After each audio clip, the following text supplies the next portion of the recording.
23वां श्लोक है।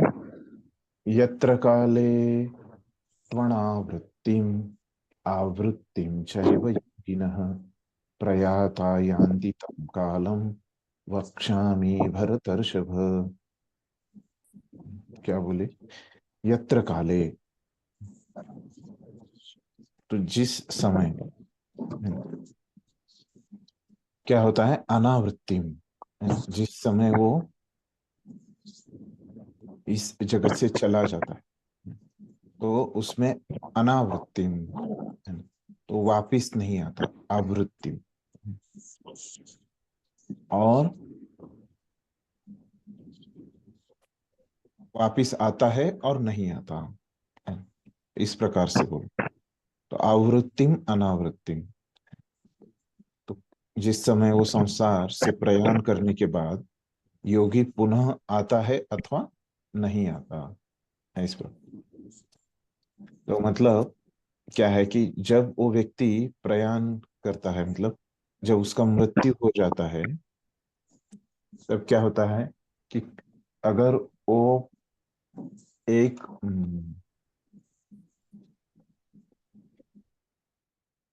समय में हो जाता है, एक समय में, तो वो वापिस नहीं आता, और दूसरे समय में होता है तो वो वापिस आता है। तो वो बताएंगे भगवान अभी, वो विभिन्न कालों के बारे में वो बोल रहे हैं कि किस समय पे अगर उसका मृत्यु होता है तो वो वापिस आता है, और किस समय में उसका मृत्यु होता है तो वो वापिस नहीं आता। ये अभी बताने वाले हैं किस कालों में, मतलब समय में। तो वो भगवान बताने वाले किस समय मृत्यु होगा तो वो वापिस आएगा, और किस समय मृत्यु होगा तो वो वापिस नहीं आएगा। तो तात्पर्य पढ़िए। मैं पढ़ू गुरु जी। हम्म। परमेश्वर के अनन्य पूर्ण शरणागत भक्तों को इसकी चिंता नहीं रहती कि वे कब और किस तरह शरीर को त्यागेंगे। वे सब कुछ कृष्ण पर छोड़ देते हैं और इस तरह सरलता पूर्वक प्रसन्नता सहित भगवत धाम जाते हैं। किंतु जो अनन्य भक्त नहीं है और कर्म योग, ज्ञान योग तथा हठ योग जैसी आत्म साक्षात्कार की विधियों पर आश्रित रहते हैं, उन्हें उपयुक्त समय में शरीर त्यागना होता है, जिससे वो आश्वस्त हो सके कि इस जन्म मृत्यु वाले संसार में उनको लौटना होगा या नहीं। यदि योगी सिद्ध होता है तो वह इस जगत से शरीर छोड़ने का समय तथा स्थान चुन सकता है, किंतु यदि वह इतना पटु नहीं होता तो उसकी सफलता उसके अचानक शरीर त्याग के संयोग पर निर्भर करती है। भगवान ने अगले श्लोक में ऐसे उचित अवसरों का वर्णन किया है कि कब मरने से कोई वापस नहीं आता। आचार्य बलदेव विद्याभूषण के अनुसार यहाँ पर संस्कृत के काल शब्द का प्रयोग काल के अधिष्ठाता देव के लिए हुआ है। हरे कृष्ण। वो क्या बता रहे हैं कि अभी मैंने जैसे आपको पहले ही बताया है ना, तो ये 23वें से 28 में क्या विषय है मैंने बताया था आपको। क्या विषय है इसमें? इस प्रकार से भक्ति करके मतलब हम आसान होता है, मतलब शुद्ध भक्ति कैसे आसान होता है करने के लिए। हाँ, योग ठीक है। में शुद्ध भक्ति। भगवान ने यहाँ पे अभी बताया ही नहीं, लेकिन प्रभुपाद को पता है आगे का, तो इसीलिए प्रभुपाद पहले ही बता रहे हैं। क्या बता रहे हैं कि परमेश्वर के अनन्य पूर्ण शरणागत भक्त है ना, कौन होते हैं? वही शुद्ध भक्त है। तो इसकी चिंता नहीं करते, तो प्रभुपाद अभी से तुलना करना चालू किए। तो ये जो समय है, कब अ, मरने के बाद अच्छा रहता है ना, मतलब अच्छा रहता है, मतलब योगी वापिस नहीं आता, और कब एक समय में मरने के बाद वो वापिस आता है ना? तो मतलब कुछ वापिस आना उतना अच्छा नहीं है, क्योंकि ये जन्म मृत्यु का चक्कर चलते ही रहेगा, है ना। वापिस वो यहाँ पे आएगा तो पृथ्वी पे, तो इसलिए वापिस नहीं आना अच्छा है। लेकिन ये अच्छे बुरे का जो प्रश्न है वो भक्तों के लिए रहता ही नहीं, इस प्रकार से प्रभुपाद बोल रहे। तो सब कुछ कृष्ण पर छोड़ देते हैं भक्त लोग, और सरलता पूर्वक प्रसन्न सहित भगवत धाम जाते हैं। पूरी तरह से वो कृष्ण के ऊपर निर्भर रहते हैं भक्त। और उसके कारण क्या हो जाता है, वो भक्ति करते हैं, उससे ही भगवान प्रसन्न हो जाते हैं और उनको भगवत धाम लेके जाते हैं। लेकिन जो भक्त नहीं है, अनन्य भक्त नहीं है, वो क्या करते हैं, कर्मयोग, ज्ञान योग, हठ योग, ऐसे दूसरे पद्धतियों का इस्तेमाल करते हैं, आत्म साक्षात्कार की विधियों पर आश्रित रहते हैं, ऐसे दूसरे पद्धति पे उन्हें उपयुक्त समय में शरीर त्यागना होता है, जिससे वे शाश्वत हो सके कि इस जन्म मृत्यु वाले संसार में उनको लौटना होगा या नहीं है। तो बाकी लोगों के लिए ये समय है, लेकिन भक्तों के लिए इसकी आवश्यकता नहीं है, ये बताया प्रभुपाद ने पहले परिच्छेद में। फिर दूसरे परिच्छेद में क्या बोल रहे हैं कि अभी ये जो दूसरे लोग हैं उसमें से प्रभुपाद अभी योगी के बारे में बोल रहे हैं, जो कर्म योग, ज्ञान योग, हठ योग है, हठ योग वाला जो योगी है ना? क्योंकि यहाँ पे क्या बताने वाले भगवान, योग मिश्र भक्ति के बारे में बताने वाले हैं, है ना? तो इसलिए प्रभुपाद अभी योगी के बारे में ही बोल रहे। वो बोल रहे कि योगी जो है, जो अगर सिद्ध है ना, मतलब उसने पूर्णत्व प्राप्त किया है किसमें, उसके योगाभ्यास में, है ना, अष्टांग योग पद्धति में, तो क्या हो जाता है, वो खुद चुन सकता है किस समय वो शरीर छोड़ना है उसको, है। तो क्या रहता है उसको, इच्छा मृत्यु रहता है। जैसे आपने सुना होगा कि महाभारत में किसको थी इच्छा मृत्यु, भीष्म अरे पितामह। भीष्म हाँ, पितामह हो भीष्म प्रभु पितामह। जी। भीष्म पितामह को, है ना? उस प्रकार से, है ना? तो ये योगी को क्या रहता है, उसकी इच्छा के अनुसार वो शरीर छोड़ता है ना?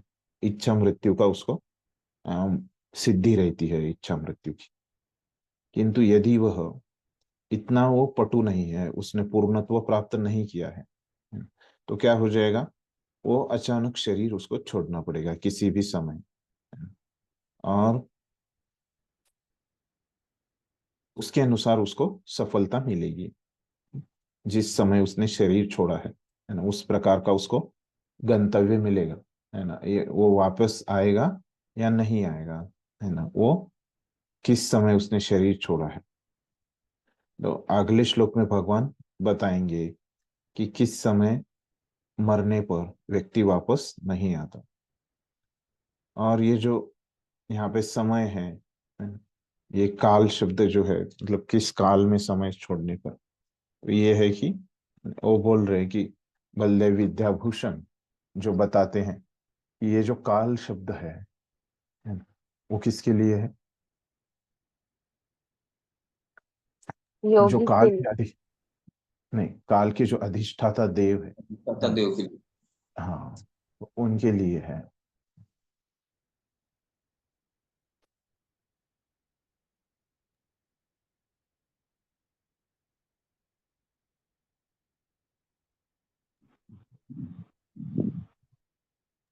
प्रभु जी, प्रभु ये रिपीट कीजिए समझ में नहीं क्वेश्चन। आया। ये लास्ट वाला जो बोले, ये काल का जो शब्द का प्रयोग हुआ है, वो अधिष्ठता देवों के लिए हुआ है। मतलब प्रभु जी, यहाँ तो काल मतलब जो टाइम के बारे में बताया जा रहा है, जिस समय के बारे में, वो तो पहले हम देखें कि योगी को वो समय उनके लिए है, भक्तों के लिए नहीं है। तो इसका मतलब क्या है प्रभु जी, लास्ट वाला जो लिखा है?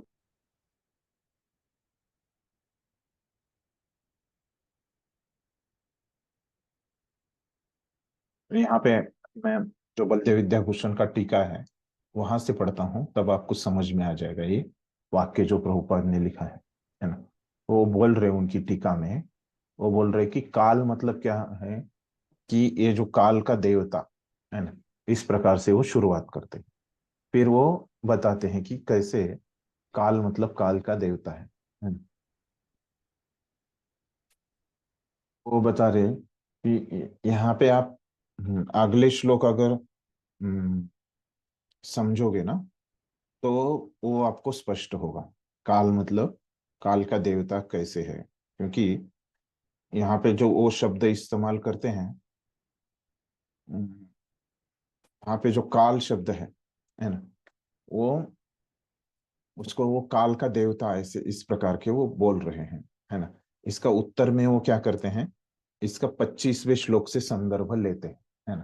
तो वो होने के बाद मैं बताता हूँ इस प्रश्न का उत्तर, तो यहाँ से। तो अभी हम 25वें श्लोक में जाते हैं।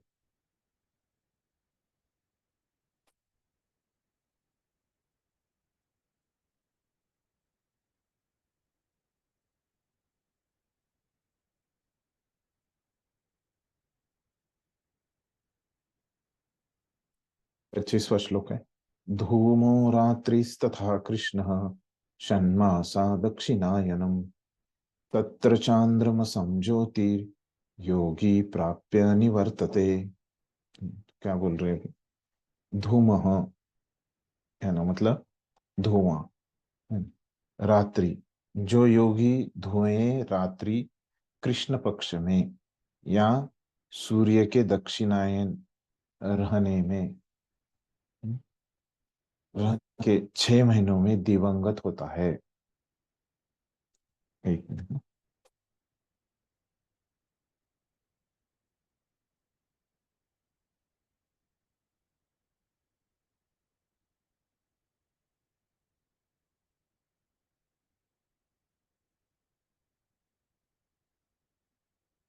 ये क्या बोल रहे हैं कि जो योगी धुएं रात्रि कृष्ण पक्ष में, है ना। तो कृष्ण पक्ष क्या रहता है, भी चांदन नहीं, क्या कहते हैं, पूर्णमासी, अंधेरा। हाँ, पूर्णिमा के बाद ये 15 दिन। कृष्ण मतलब कृष्ण शब्द का अर्थ क्या होता है, अंधेर, अंधे, है ना, काला, है ना, या अंधेरा।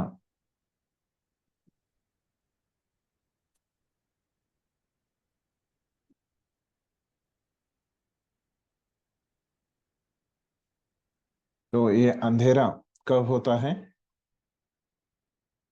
पूर्णिमा के बाद। के बाद हाँ, 15 दिन। पूर्णिमा से अमावस्या के बीच में, है ना। जो 15 दिन का समय है वो क्या होता है, कृष्ण पक्ष। ये हो गया कृष्ण पक्ष। और फिर क्या है, सूर्य के दक्षिणायन। तो दक्षिणायन मतलब क्या है,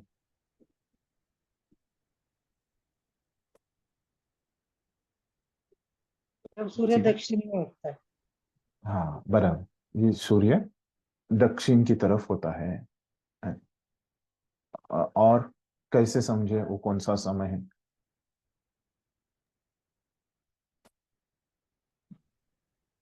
तो जी जब कौन सा भीष्म समय? देव ने शरीर त्यागा था, और इसी की प्रतीक्षा कर रहे थे कि जब सूर्य दक्षिणायन में होगा तभी मैं नहीं, वो उत्तरायण है। नहीं नहीं उत्तरायण नहीं की, माता जी, वो उत्तरायण की था। प्रतीक्षा। उत्तरायण था, उत्तरायण। जी, सॉरी, दक्षिणायन नहीं था। तो दक्षिणायन क्या हो गया, कहाँ कब शुरू होता है दक्षिणायन, अभी कृष्ण इस महीने में चालू होता है। हाँ, संक्रांति के ठीक। बाद। हाँ, उसके 21 जून से, है ना, कब तक, 14 जनवरी तक, है ना। जो समय है उसको क्या बोलते हैं, दक्षिणायन। दक्षिणा। और मकर संक्रांति कब रहती है वो, उत्तरायण। उत्तरायण। 14 जनवरी, है ना, 14 से जून। 21 जून तक का जो समय है, हम्म, उसको बोलते हैं उत्तरायण। अभी क्या बोल रहे हैं कि कृष्ण पक्ष में, मतलब पूर्णिमा से अमावस्या के बीच में अगर योगी शरीर छोड़ता है, और क्या होता है, ये दक्षिणायन में 21 जून से 14 जनवरी के बीच में अगर कोई शरीर छोड़ता है, तो क्या होता है, वो व्यक्ति मतलब उसका आत्मा, है ना, वो आत्मा कहाँ चलता है, चंद्रलोक चला जाता है। फिर वहां से पुनः वो क्या हो जाता है, विचंद्रलोक क्या है, भौतिक है ना, आध्यात्मिक नहीं है। तो वहां से वो क्या हो जाएगा, नीचे फिर से पृथ्वी पर आता है ना। इस प्रकार से भी भगवान ने बताया। तो ये किसके लिए है, योगी के लिए है। तो अभी देखिए तात्पर्य में क्या बोल रहे हैं प्रभुपाद। ये भागवत के तृतीय स्कंद में कपिल मुनि उल्लेख करते हैं कि जो लोग कर्मकांड तथा यज्ञकांड में निपुण है और मृत्यु होने पर चंद्रलोक को प्राप्त होते हैं। मतलब योगी जो रहता है वो उसमें निपुण रहता ही है। ये महान आत्माएं चंद्रमा पर लगभग 10,000 वर्षों तक देवों की गणना से रहती है और सोमरस का पान करते हुए जीवन का आनंद भोगती है। अंततोगत्वा वे पृथ्वी पर लौट आती है ना। तो वहां पे क्या करते हैं ये, चंद्रलोक में जाके भक्ति नहीं करते हैं, बस इंद्रिय भोग करते हैं। फिर वहां पे ऐसे इंद्रिय भोग करके अंत में क्या हो जाते हैं, पृथ्वी पे आ जाते हैं। इसका अर्थ यह हुआ कि चंद्रमा में उच्च श्रेणी के प्राणी रहते हैं, भले ही हम अपनी स्थूल इंद्रियों से उन्हें देख न सके। तो प्रभुपाद बोल रहे हैं कि लोग बोलते हैं ना कि हम चांद पे गए और देखा नहीं, वहां पे कुछ भी, वहां पे ये नहीं था, ऐसे बोलते हैं, जीव नहीं है। लेकिन शास्त्र बताते हैं कि वहां पे रहते हैं जीवात्मा, उच्च श्रेणी के जीवात्मा चंद्रलोक में रहते हैं। क्यों उनको उच्च श्रेणी के बोला है, क्योंकि वो इस प्रकार की इंद्रिय तृप्ति करते हैं। ठीक है, तो उच्च श्रेणी की इंद्रिय तृप्ति कर रहे हैं, तो इसलिए उनको ये उच्च श्रेणी के जीव इस प्रकार से बोला है। तो अभी ये हो गया ये 24वें श्लोक के बारे में, सॉरी 25। प्रभु 25 जी 24 स्किप किया क्या प्रभु जी? 24 इस किताब 24 में नहीं। नहीं बताया, 24 हाँ, नहीं बताया। है 24 इन्होंने उल्टा किया। तो 24 स्किप हुआ प्रभु जी। हमें थोड़ा देख लीजिए एक बार। हाँ, ये किताब में क्या है, ये उल्टा है। ये जो पीडीएफ यहाँ पे देख रहा, 24 वाला है और धूमो रात्रिस तथा, हाँ ये देखिए यहाँ पे किताब में ही उन्होंने पहले 25, इसमें ही गड़बड़ है, पीडीएफ में ही। तो 24वां देख लेते हैं, है ना। तो 25वें श्लोक में हमने क्या देखा कि कब वो जीवात्मा यहाँ पे आ जाता है ना। ये मैंने नंबर पहले नहीं देखा। तो इस प्रकार से वो 25वें में बोल रहे हैं। अभी 24वां श्लोक देखते हैं, है ना, थोड़ा उल्टा हो गया। तो अभी 24वें श्लोक में बोल रहे हैं कि अग्नि ज्योति शुक्ल षण्मासा उत्तरायणम। एक मिनट। हाँ हाँ। अग्नि ज्योति शुक्ल षण्मासा उत्तरायणम तत्र प्रयाता गच्छन्ति ब्रह्म ब्रह्मविदो जना। तो अभी भगवान क्या बोल रहे हैं, ये अग्नि ही, जो परब्रह्म की ज्ञाता है वे अग्निदेव के प्रभाव में, प्रकाश में, दिन के शुभ क्षण में, शुक्ल पक्ष में, या जब सूर्य उत्तरायण में रहता है, इन 6 मासों में इस संसार से शरीर त्याग करने पर उस परब्रह्म को प्राप्त करते हैं। तो जो परब्रह्म को प्राप्त करते हैं वो क्या होते हैं, इस संसार में वापिस नहीं आते। तो क्या बोल रहे हैं कि जो परब्रह्म को जानते हैं उनके ज्ञाता हैं, फिर अग्नि के प्रभाव में, प्रकाश में। तो जब वो ये शरीर छोड़ रहा है तो वहां पे क्या रहता है, अग्नि रहता है, वहां पे प्रकाश रहता है ना। दिन में छोड़ते हैं, दिन के शुभ क्षण में ये योगी। फिर शुक्ल पक्ष में, शुक्ल पक्ष मतलब क्या रहता है, अमावस्या के बाद जो पूर्णिमा अमावस्या से, अमावस्या से पूर्णिमा के बीच में वाला 15 बीच में। शुक्ल पक्ष, वो 15 दिन, इसमें जब वो शरीर छोड़ता है। और उत्तरायण मतलब पूरे उत्तर में जनवरी से लेकर के हाँ 14 14 जनवरी जनवरी से, से 21 जून तक जो करार देता है। उसको बोलते हैं उत्तरायण। ये 6 महीने का जो समय है उसमें अगर वो शरीर छोड़ता है तो वो परब्रह्म को प्राप्त करता है। इस कोई पढ़िए तात्पर्य, जिसने नहीं पढ़ा वो पढ़ी। हाँ। तात्पर्य, जब अग्नि प्रकाश दिन या तथा पक्ष का उल्लेख रहता है तो ये समझना चाहिए कि इन सबों के अधिष्ठाता देव होते हैं जो आत्मा की यात्रा की व्यवस्था करते हैं। मृत्यु के समय मन मनुष्य को नवीन जीवन मार्ग पर ले जाता है। यदि कोई अकस्मात या योजना पूर्वक उपरयुक्त समय पर शरीर त्याग करता है तो उसके लिए निर्विशेष ब्रह्म ज्योति प्राप्त कर पाना संभव होता है। योग में सिद्ध योगी अपने शरीर को त्यागने के समय तथा स्थान की व्यवस्था कर सकते हैं। अन्यों का इस पर कोई वश नहीं होता। यदि संयोगवश वे शुभ मुहूर्त में शरीर त्यागते हैं तब तो उनको जन्म मृत्यु के चक्कर में नहीं लौटना पड़ता, अन्यथा उनके पुनर्आवर्तन की संभावना बनी रहती है। किंतु कृष्ण भावना अमृत में शुद्ध भक्त के लिए लौटने का कोई भय नहीं रहता, चाहे वह शुभ मुहूर्त में शरीर त्याग करे या अशुभ शग्न में, चाहे अकस्मात शरीर त्याग करे या स्वेच्छा करे। धन्यवाद।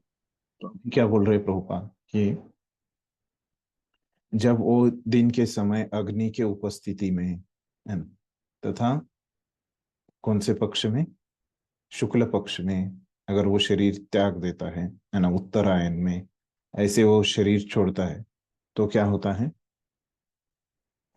तो ये सब के जो देव है ना, ये उत्तरायण के, शुक्ल पक्ष के, दिन के, प्रकाश के, अग्नि के, है ना, ये उनको मदद करते हैं आत्मा को, है ना? और मृत्यु के समय इन मनुष्यों को नवीन जीवन मार्ग पर ले जाता है। मृत्यु के समय क्या होता है उनको कि उनको आराम से वो पर ब्रह्म के पास वो जा सकते हैं। यदि कोई अकस्मात या योजना पूर्व उपयुक्त समय पर शरीर त्याग करता है तो उसके लिए निर्विशेष ब्रह्म ज्योति प्राप्त कर पाना संभव होता है ना? कोई मतलब अपघात से इस समय में जाता है ना, और पर ब्रह्म का ज्ञाता उतना नहीं है ना, और ये देवी देवता भी उसको मदद नहीं कर रहे, है ना, देवता लोग भी मदद नहीं कर रहे, तो क्या हो जाता है, वो ब्रह्म ज्योति तक जाता है, पर ब्रह्म के पास नहीं जाता। प्रभुपाद बोल रहे योग में सिद्ध योगी अपने शरीर को त्यागने के समय तथा स्थान की व्यवस्था कर सकते हैं, है ना, तो योगी खुद चुन सकता है, वही बात बता रहे, अन्यों को इस पर कोई वश नहीं होता। यदि संयोगवश वे शुभ मुहूर्त में शरीर त्यागते हैं तब तो उनको जन्म मृत्यु के चक्र में लौटना नहीं पड़ता। अगर वो कोई संयोगवश वहां पे त्यागता है तो जन्म मृत्यु में उसको नहीं आना पड़ता, है ना, अन्यथा उनके पुनरावृत्तन की संभावना बनी रहती है। ये समय को छोड़ के अगर योगी अन्य समय में शरीर छोड़ता है तो उसको वापिस आना ही पड़ेगा, लेकिन भक्त के लिए ऐसे कुछ रहता नहीं, ऐसे बोला प्रभुपाद ने। तो अभी हमको ये तो समझ में आ गया कि वो कब वापिस आता है और कब वो वापिस नहीं आता योगी, है ना, ये हमको 24-25 से समझ में आ गए। तो ये अभी हमको यहाँ का ये अंतिम वाक्य में जो प्रभुपाद ने लिखा है बलदेव विद्याभूषण का, तो ये काल शब्द जो है वो काल का देवता कैसे है, उनके लिए है ना? इस प्रकार से यहाँ पे बलदेव विद्याभूषण ने बोला है 23वें श्लोक में। तो वो क्यों है इस प्रकार से बोलते हैं, तो वो बताते हैं कि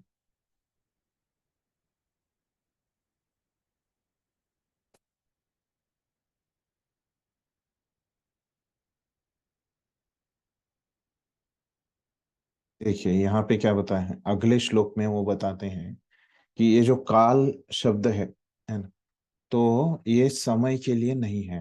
वो कैसे बताते हैं, क्योंकि देखिए ये रात्रि शब्द जो आया है ना, और ये 24वें श्लोक में कौन सा शब्द आया है,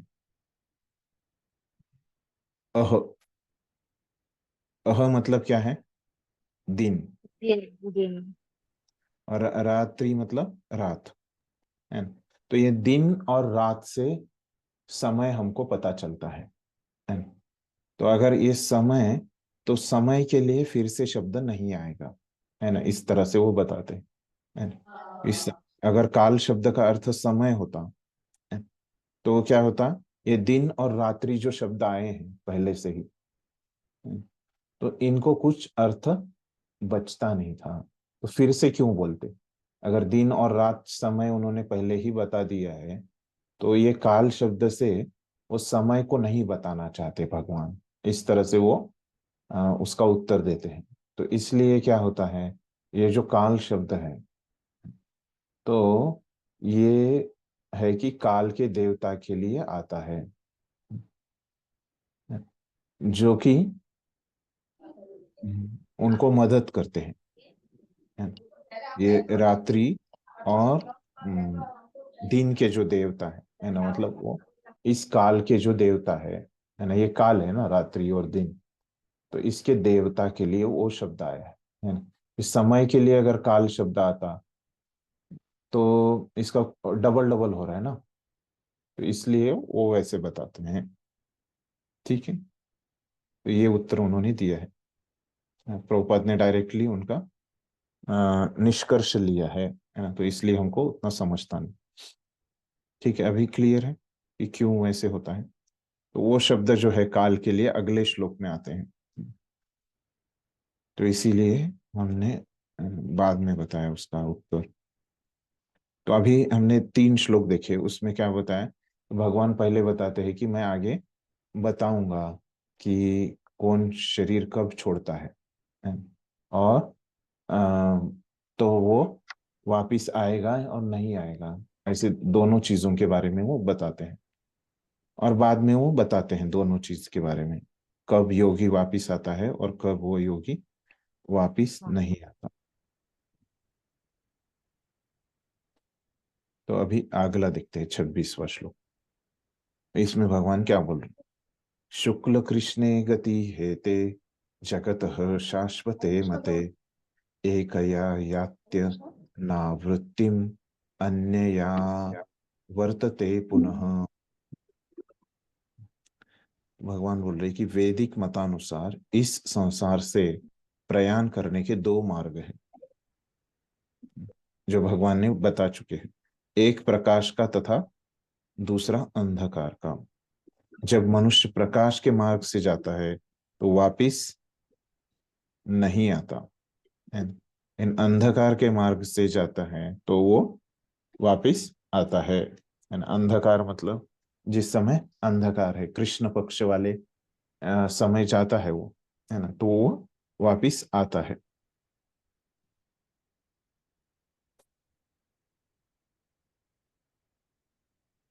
तो तात्पर्य में प्रभुपाद छोटा सा तात्पर्य लिख रहे हैं, वो बोलते हैं कि बलदेव विद्याभूषण ने छांदोग्य उपनिषद से ऐसा ही विवरण उद्धृत किया है। जो अनादिकाल से सकाम कर्मों तथा दार्शनिक चिंतक रहे हैं, वे निरंतर आवागमन करते रहते हैं। वस्तुतः उन्हें परम मोक्ष प्राप्त नहीं होता, वे कृष्ण के शरण में नहीं आ जाते। तो बहुत सारे जो सकाम कर्मों में लोग लगे हैं, है ना, लेकिन वो थोड़ी से भी, हमको पता है अगर उसका पूर्णत्व प्राप्त करना है उनको, तो थोड़ी भक्ति करनी पड़ेगी। ये लोग क्या करते हैं?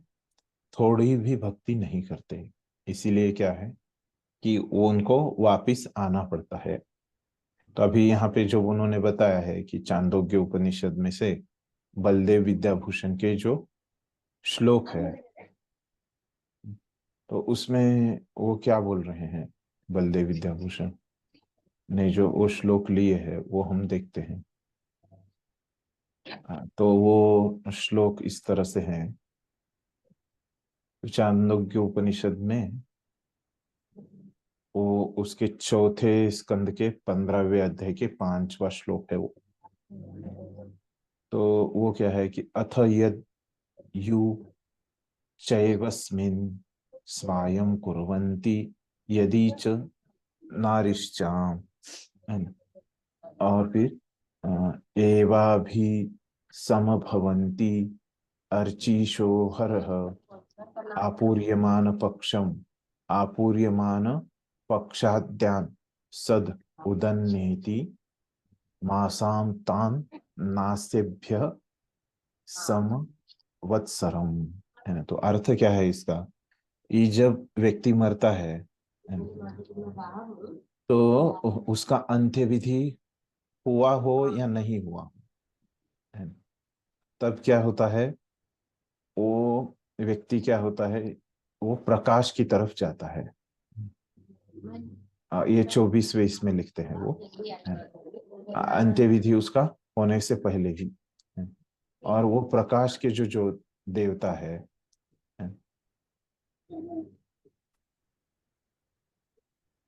से वो क्या चला जाता है, वो दिन के देवता के पास चला जाता है।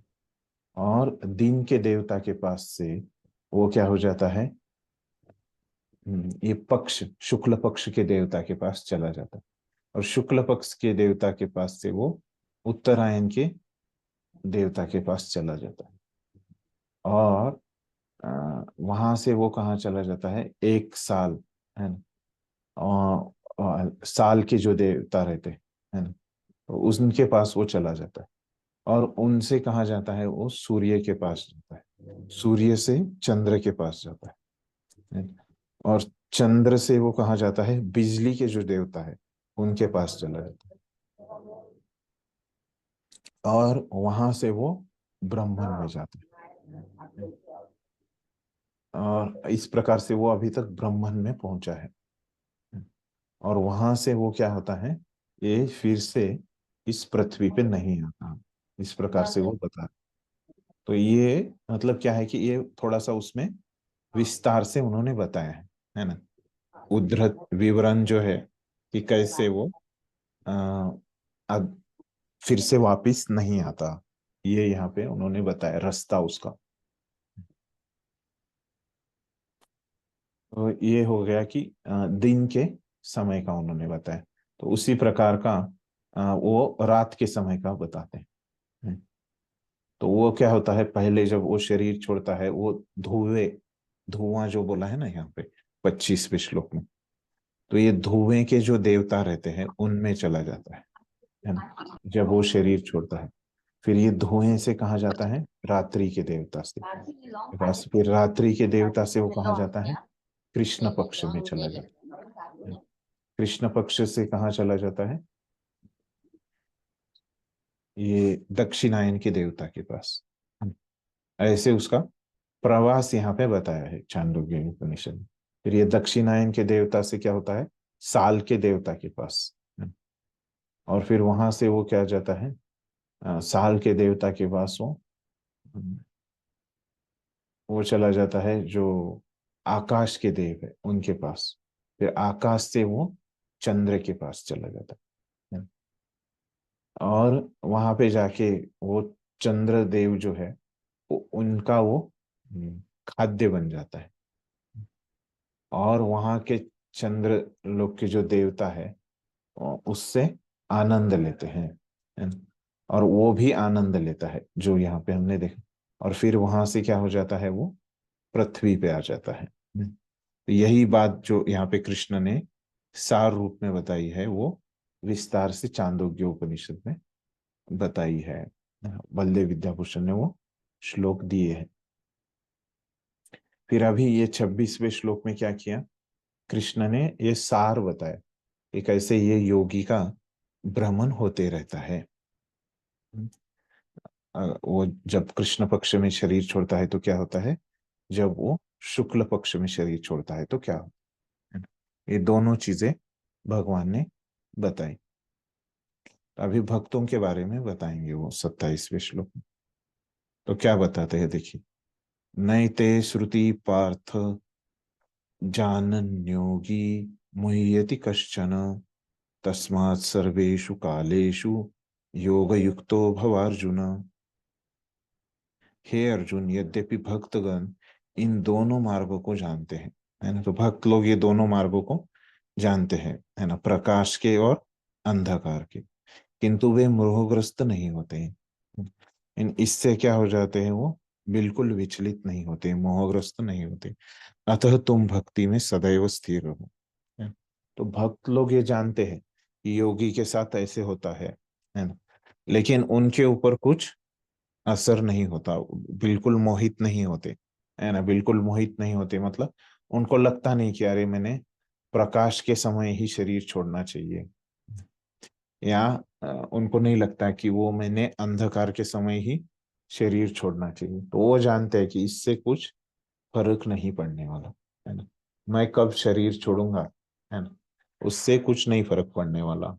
इसलिए इसका अर्थ है कि वो मोहग्रस्त नहीं होते। तो अर्जुन को बोल रहे भगवान कि तुम इससे विचलित नहीं होते, तुम भक्ति में सदैव स्थिर रहो।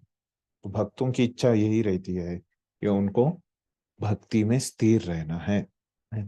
तो ये दिन के समय शरीर छोड़ना या रात के समय शरीर छोड़ना, है, इससे वो बिल्कुल उन इसमें कुछ इच्छा नहीं रहती। इस प्रकार से भगवान ने बताया कि ये दोनों रास्तों में उनसे कुछ लेना देना नहीं रहता भक्तों को।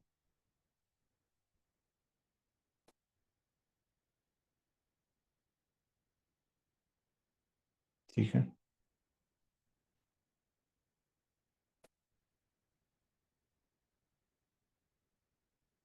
कोई तात्पर्य पढ़िए।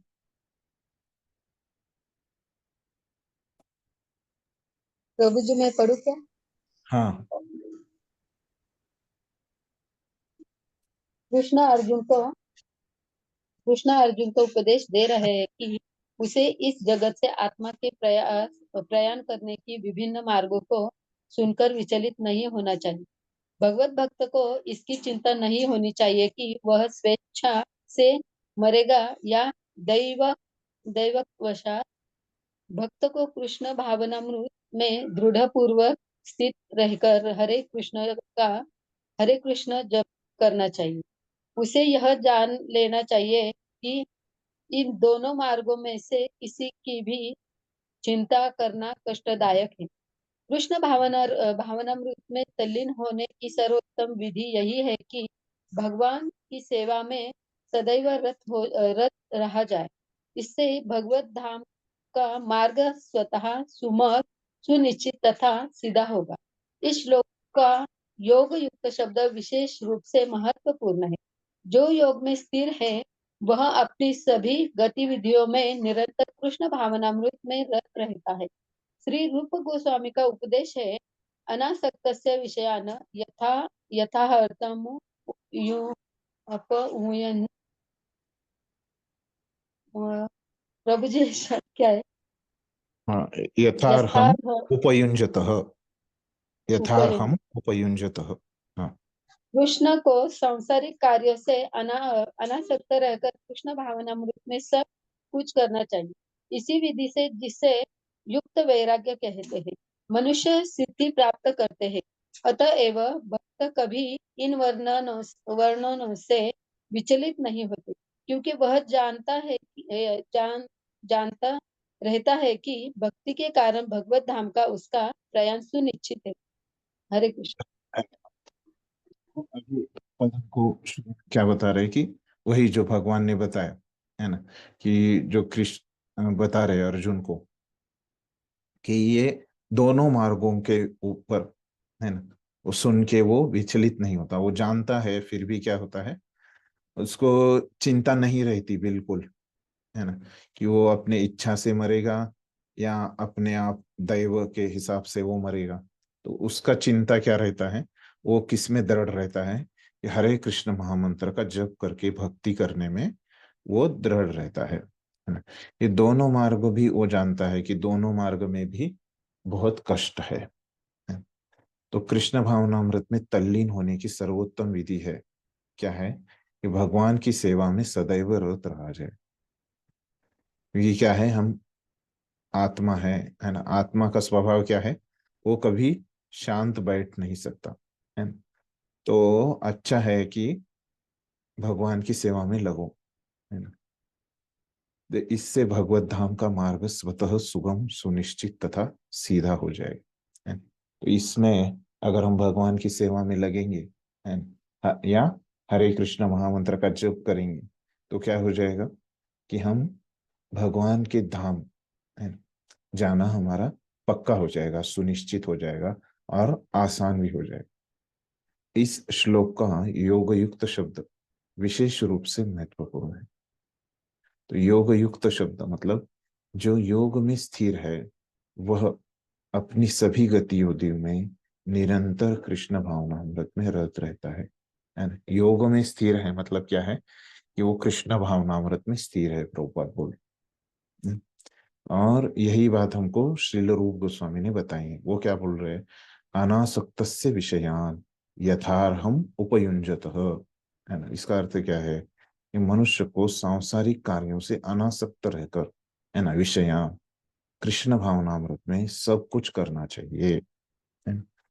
तो सब कुछ उसको सेवा में सब कुछ करना चाहिए है ना, लेकिन क्या होके अनासक्त हो है ना। जो कुछ भी वो कर रहा है उससे आसक्त नहीं होना है ना?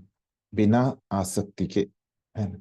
सब कुछ वो सेवा कर सकता है, कुछ भी सेवा कर सकता है, लेकिन वहां पे ये क्या है, कंडीशन क्या है कि कंडीशन ऐसे है कि उसको आसक्त नहीं होना है। अर्थ वहां पे क्या है, ऐसी अर्थ है वहां पे कि उसको आसक्त नहीं होना है, अनासक्ति से करना है, ऐसी अर्थ है। इस फिर जिसे युक्त वैराग्य कहते हैं। मनुष्य सिद्धि प्राप्त कर सकता है ऐसे अगर वो कार्य करेगा है ना, भगवान के लिए कार्य करेगा, सेवा करेगा, तो वो उसको पूर्णत्व सिद्धि प्राप्त होगी है ना? अतएव भक्त कभी इन वर्णनों से विचलित नहीं होता। कौन से दो प्रकार के जो मार्ग है उनके वर्णन से वो कभी विचलित नहीं होता, क्योंकि वो जानता है कि अगर वो भक्ति करेगा तो क्या है, उसका भगवत धाम में जाना निश्चित है। इस श्लोक में क्या बताया भगवान ने कि भक्त जो रहता है वो भक्ति में स्थिर रहता है। तो वो कब मरने वाला है, स्वेच्छा से मरने वाला है, भगवद वश से मरने वाला है, इससे वो बिल्कुल मोहग्रस्त नहीं होता। इस प्रकार से बोल रहे भगवान। तो फिर अगले श्लोक में क्या बोल रहे देखते, वेदेषु यज्ञेषु तपस्सु चैव दानेषु यत् पुण्य फलम प्रदिष्टम यत्तेति तत्सर्वमिदं विदित्वा योगी परम स्थानम उपैति चाद्यम। तो क्या बोल रहे हैं अभी भगवान कि जो व्यक्ति भक्ति मार्ग का स्वीकार करता है, मतलब जो भक्ति करता है वह व्यक्ति वेदाध्ययन, वेदेशु, तपस्यु, दानेशु, फिर दार्शनिक तथा सकाम कर्म करने से प्राप्त होने वाले फलों से वंचित नहीं होता। वो नहीं करता ये सब, वेदाध्ययन नहीं करता, तपस्या नहीं करता, दान नहीं है देता, लेकिन वो क्या करता है, भक्ति करता है। तो क्या हो जाता है, ये सब चीजों का जो फल है ना, वो उसको मिल जाता है। वह मात्र भक्ति संपन्न करके इन समस्त फलों की प्राप्ति करता है। केवल भक्ति करने से ये सब चीजों का फल उसको मिल जाता है और अंत में परम नित्य धाम को प्राप्त होता है। तो यहाँ पे जो योगी कार्य कर रहा है, योग साधना कर रहा है, तो वो क्या है, इस प्रकार से भक्त जो है वो योग साधना नहीं करता है ना, अन्य कुछ भी नहीं करता। वो क्या करता है, भक्त केवल भक्ति करता है और उससे क्या हो जाता है, उसको समस्त अन्य चीजों का फल है ना, वो उसको प्राप्त हो जाता है। तो इस प्रकार से यहाँ पे बताया, भगवान ने बताया वहां। ठीक है, तो यहाँ पे हमको अभी स्पष्ट हो गया जो भगवान ने यहाँ पे उद्देश्य उपदेश दिए हैं कि कैसे ये योगी का जो रास्ता है ना, वो क्या है, एक अंधेरे वाला रास्ता है और एक प्रकाश वाला रास्ता है। लेकिन इससे भक्त से भक्ति क्या है, इससे परे है ना? और भक्त को कुछ फर्क नहीं पड़ता है ना, वो कब मरे कि कब नहीं मरे है ना। अंत काल में वो स्मरण करता ही है अगर उसने जन्म भर अच्छे से भक्ति की है तो, और भगवान उसको लेके जाते ही है। तो मतलब यहाँ पे जो विषय है, तो भगवान ने एकदम स्पष्ट कर दिया कि कैसे अगर तुम योगी के तरह मुझे प्राप्त करना चाहते हो, है ना, मेरे पास आना चाहते हो, तो बहुत मुश्किल मार्ग है ना। लेकिन भक्ति से आना चाहते हो मेरे पास, तो बहुत आसान मार्ग है ना। ये भगवान ने एकदम सिद्ध कर दिया यहाँ पे। फिर अभी प्रभुपाद इसको कैसे समझा रहे हैं, कोई पढ़िए तात्पर्य। कृष्णा प्रभु जी, मैं पढ़ूं? हाँ यह पढ़िए। श्लोक सातवें तथा मैं पढ़ूं प्रभु यह जी? श्लोक 7वें तथा 8वें अध्यायों का उपसंहार है, जिनमें कृष्ण भावनामृत तथा भक्ति का विशेष वर्णन है। मनुष्य को अपने गुरु के निर्देशन में वेदाध्ययन करना होता है, उन्हीं के आश्रम में रहते हुए तपस्या करनी होती है। ब्रह्मचारी को गुरु के घर में एक दास की भांति रहना पड़ता है और द्वार द्वार भिक्षा मांगकर गुरु के पास लाना होता है। उसे गुरु के आदेश पर ही भोजन करना होता है, और यदि किसी दिन गुरु शिष्य को भोजन करने के लिए बुलाना भूल जाए तो शिष्य को उपवास करना होता है। ब्रह्मचर्य पालन के ये कुछ वैदिक नियम हैं। अपने गुरु के आश्रम में जब छात्र 5 से 20 वर्ष तक वेदों का अध्ययन कर लेता है तो वह परम चरित्रवान बन जाता है। वेदों का अध्ययन मनोधर्मियों के मनोरंजन के लिए नहीं, अपितु चरित्र निर्माण के लिए है। इस प्रशिक्षण के बाद ब्रह्मचारी को गृहस्थ जीवन में प्रवेश करने करके विवाह करने की अनुमति दी जाती है। गृहस्थ के रूप में उसे अनेक यज्ञ करने होते हैं, जिससे वह आगे उन्नति कर सके।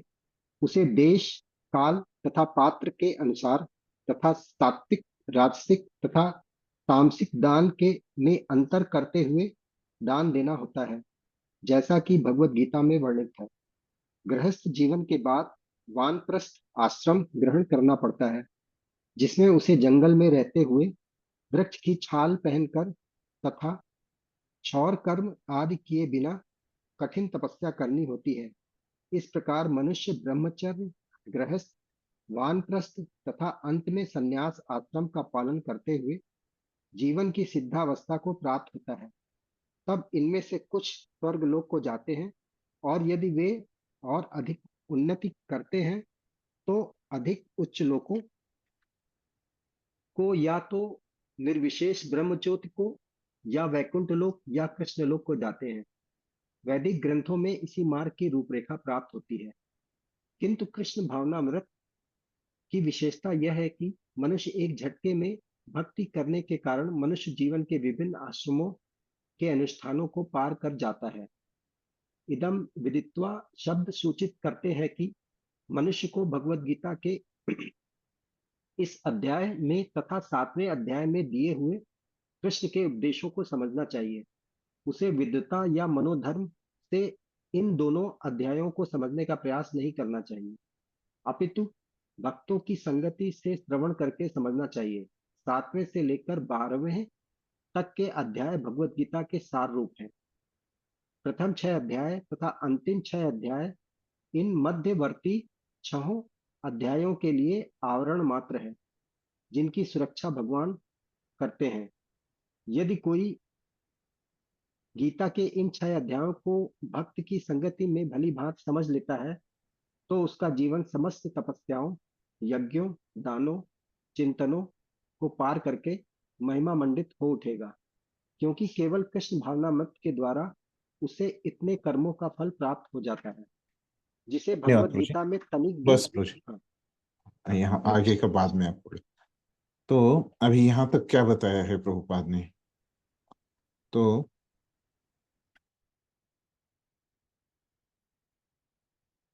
यहाँ पे 3 विषय प्रभुपाद ने बताए हैं, है ना। अभी तक जो हमने आधा तात्पर्य पढ़ा, तो प्रभुपाद पहले समझाते हैं कि ये वैदिक पद्धति में कैसे लोग ये जीते थे, है ना।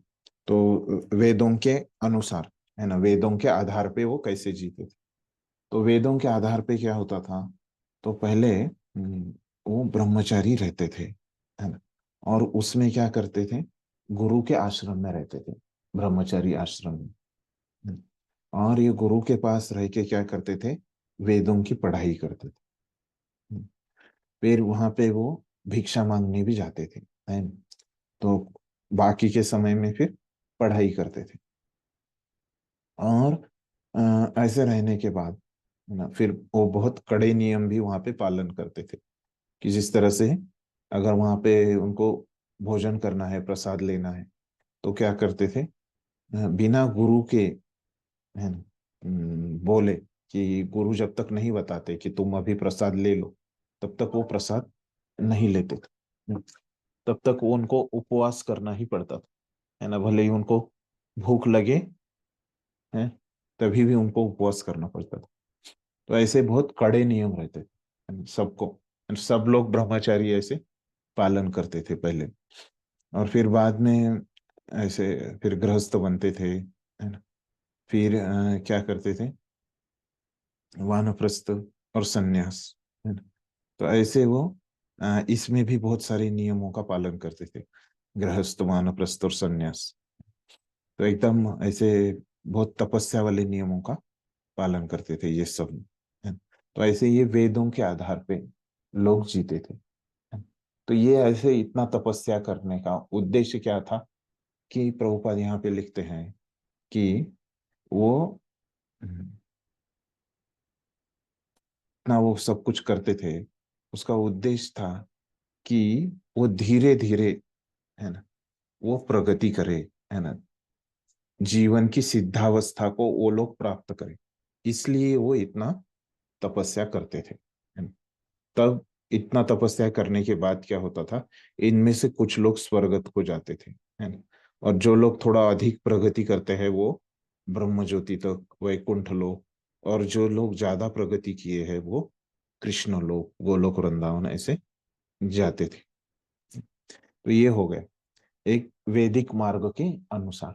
लेकिन जो लोग पहले से ही ये भक्ति में है, कृष्ण भावनामृत में है, तो क्या हो जाता है, एक ही झटके में भक्ति करने के कारण मनुष्य जीवन के विभिन्न आश्रमों के अनुष्ठानों को पार कर जाता है ना।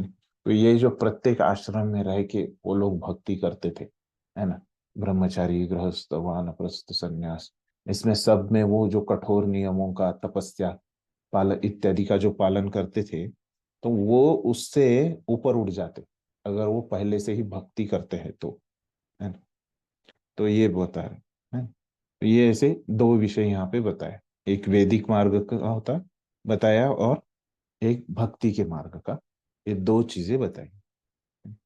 फिर क्योंकि यहाँ पे कृष्ण ने तुलना की ना, तो प्रभुपाद भी तुलना कर रहे हैं। तो कृष्ण ने कौन सी तुलना की, योग मिश्र भक्ति की और शुद्ध भक्ति की। तो प्रभुपाद ने यहाँ पे जो वैदिक मार्ग है उसकी, है ना, वैदिक मार्ग से कैसे व्यक्ति प्रगति करता है भगवान के पास जाने की, और जो भक्ति के मार्ग से व्यक्ति प्रगति करता है भगवान के पास जाने की, ये दोनों भी बताया प्रॉपर। फिर बाद में वो बता रहे कि इदम विदित्वा, है ना। तो इदम विदित्वा, है ना, तो ये शब्द कहाँ आया है, इस 28वें श्लोक में आया है ना? भगवान ने बताया है इदम विदित्वा, है। तो ये यहाँ पे देखिए, दूसरे वाक्य में अत्येति तत्सर्वम इदम विदित्वा, है। तो यहाँ पे शब्दार्थ में इदम विदित्वा, यह जानकर, है ना। तो यह जानकर इस प्रकार से उसको लिखा है कि यह ज्ञान प्राप्त कर व्यक्ति को क्या करना चाहिए, तो उसके बारे में लिखते हैं, है ना। तो यह जानकर मतलब क्या जानकर, ये भगवत गीता का 7वां और 8वां अध्याय जानकर, इस प्रकार से प्रभुपाद बोल रहे। तो कैसे उसको जानना पड़ेगा, ये 7वां और 8वां अध्याय, तो भक्तों से उसको जानना पड़ेगा, है?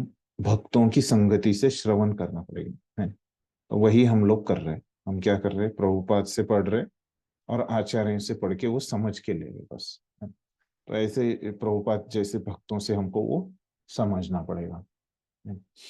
फिर कैसे समझना नहीं पड़ेगा, तो ये भी हमको प्रभुपाद बताते हैं कि ये जैसे हम स्कूल में पढ़ते हैं, तो जैसे विद्वत्ता या मनोधर्म से इसको समझना नहीं पड़ेगा। तो ऐसे जो लोग हैं, ये ऐसे भक्तों के माध्यम से हम समझ रहे हैं, तो क्या हो रहा है, तो ये बहुत सौभाग्य है हमारा। इस प्रकार से लिखते हैं प्रभुपाद, है ना। ये जो ये 6 अध्याय अगर हम समझ ले भक्तों की संगति से, तो क्या होता है,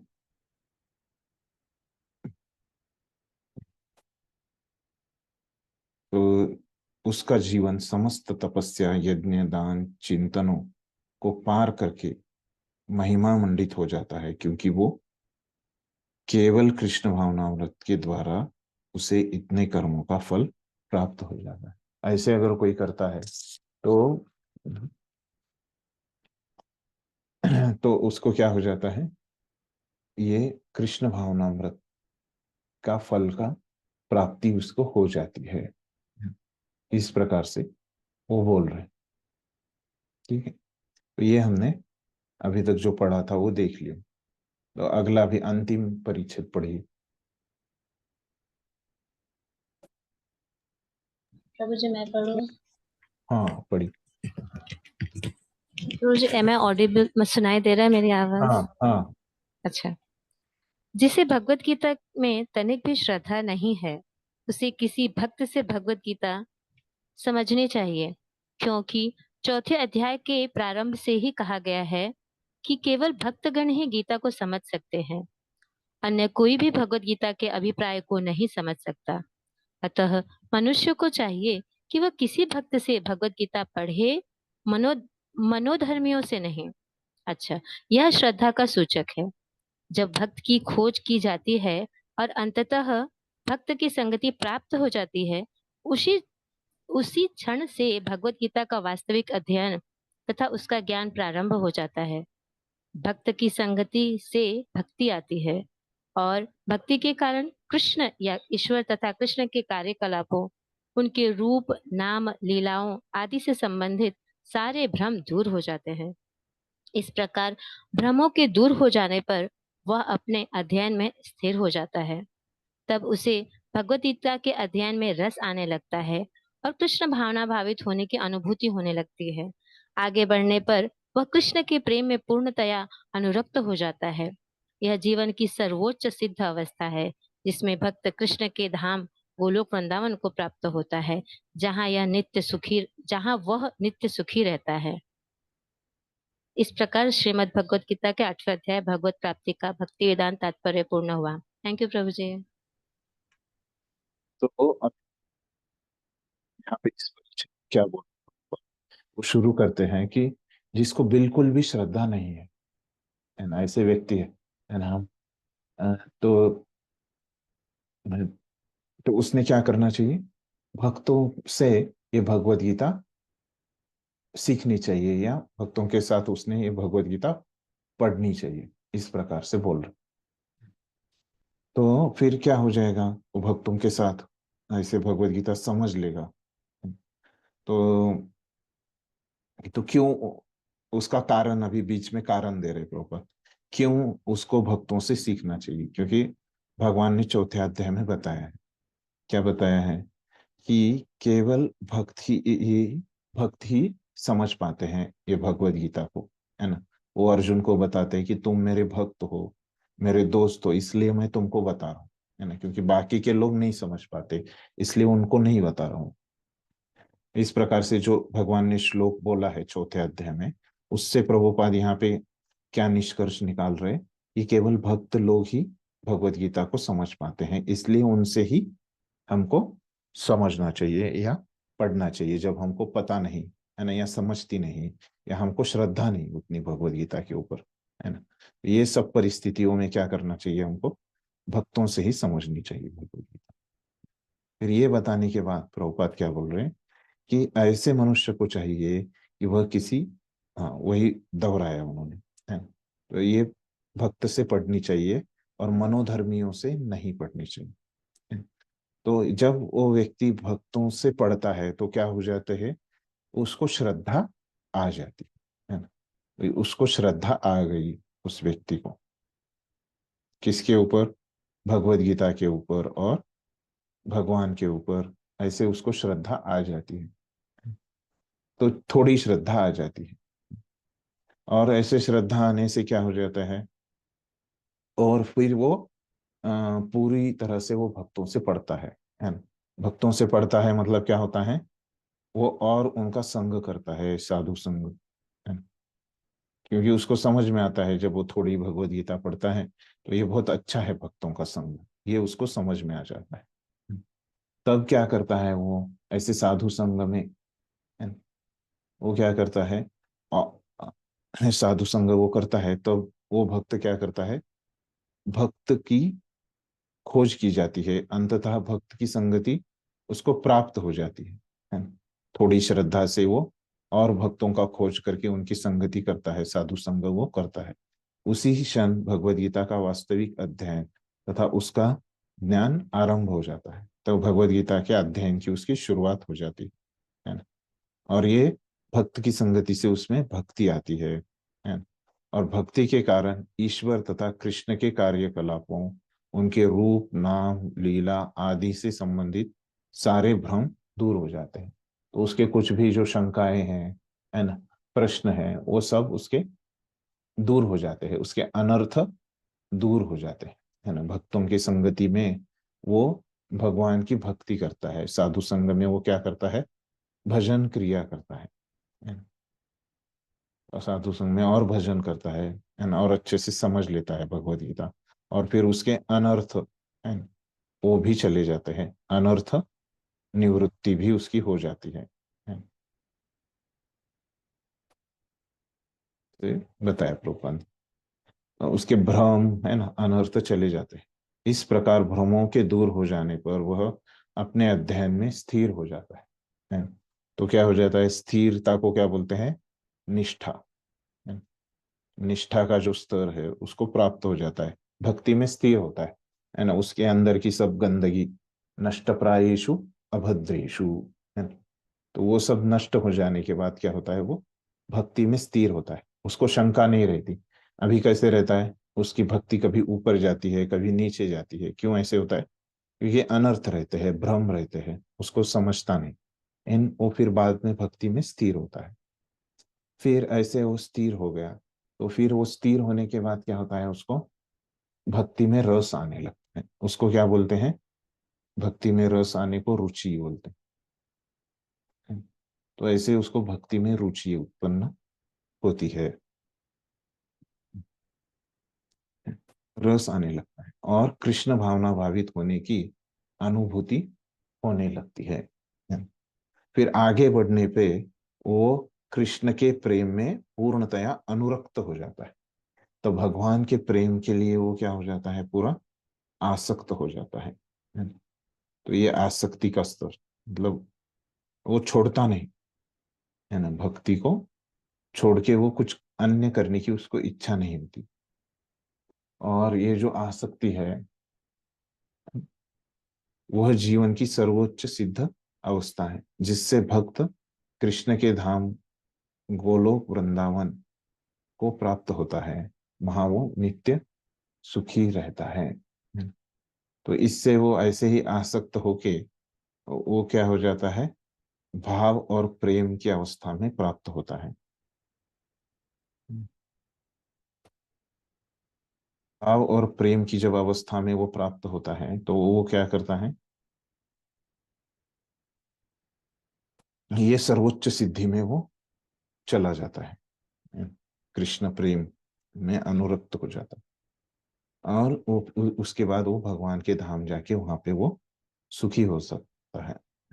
तो ऐसे उसकी प्रगति होती है, श्रद्धा से लेके वो फिर भक्तों का संग करके थोड़ी श्रद्धा प्राप्त करता है, फिर साधु संग करता है, फिर भजन करता है भक्तों के संग में, है ना। तो ऐसे स्तर में जाके भाव और प्रेम, और फिर यहाँ पे फिर से वो भगवत धाम चला जाता है, प्रेम के स्तर पे आने के बाद। तो कैसे व्यक्ति भगवान के धाम चला जाता है ना, ये भक्ति का अभ्यास करने से, ये प्रभुपाद हमको यहाँ पे बता रहे हैं। इस प्रकार से भगवान ने क्या किया यहाँ पे, कि ये शुद्ध भक्ति की और योग मिश्र भक्ति की तुलना करके ये दोनों लोग कैसे भगवान को प्राप्त कर सकते हैं, ये हमको भगवान ने बताया है ये श्लोकों में। तो यहाँ पे क्या हो जाता है, हमारा यह 8वां अध्याय पूरा हो जाता है। तो एक बार हम संक्षिप्त में देख लेते हैं कि 8वां अध्याय चालू कैसे हुआ था, है ना? तो कैसे हुआ था 8वां अध्याय चालू, बताइए, आपने पढ़ा है। प्रश्न से शुरू हुआ था प्रभु जी। अर्जुन प्रश्न किए थे कृष्ण को, कितने भगवान से। श्लोकों में अर्जुन प्रश्न करते हैं? 2 श्लोक में। तो पहले 2 श्लोकों में, है ना, पहले और दूसरे श्लोक में क्या कर रहे हैं, अर्जुन के प्रश्न है ना? कितने प्रश्न हैं अर्जुन के? 8 प्रश्न हैं। 8 प्रश्न। तो फिर तीसरे श्लोक से भगवान इसका उत्तर देना चालू करते हैं। शुरू करते हैं। तो कितने प्रश्नों के उत्तर देते हैं भगवान तीसरे श्लोक से, कहाँ तक? 3 से 4 तक संक्षिप्त में देते हैं, फिर 5 से शुरू करते हैं बोलना। कितने मतलब प्रश्नों के विस्तार से उत्तर उत्तर देते हैं? देते हैं। 8। कितने प्रश्नों के उत्तर तीसरे चौथे श्लोक में, कितने प्रश्नों के उत्तर दे रहे हैं? तीसरे और चौथे में डिस्टर्बेंस हो रहा है। तो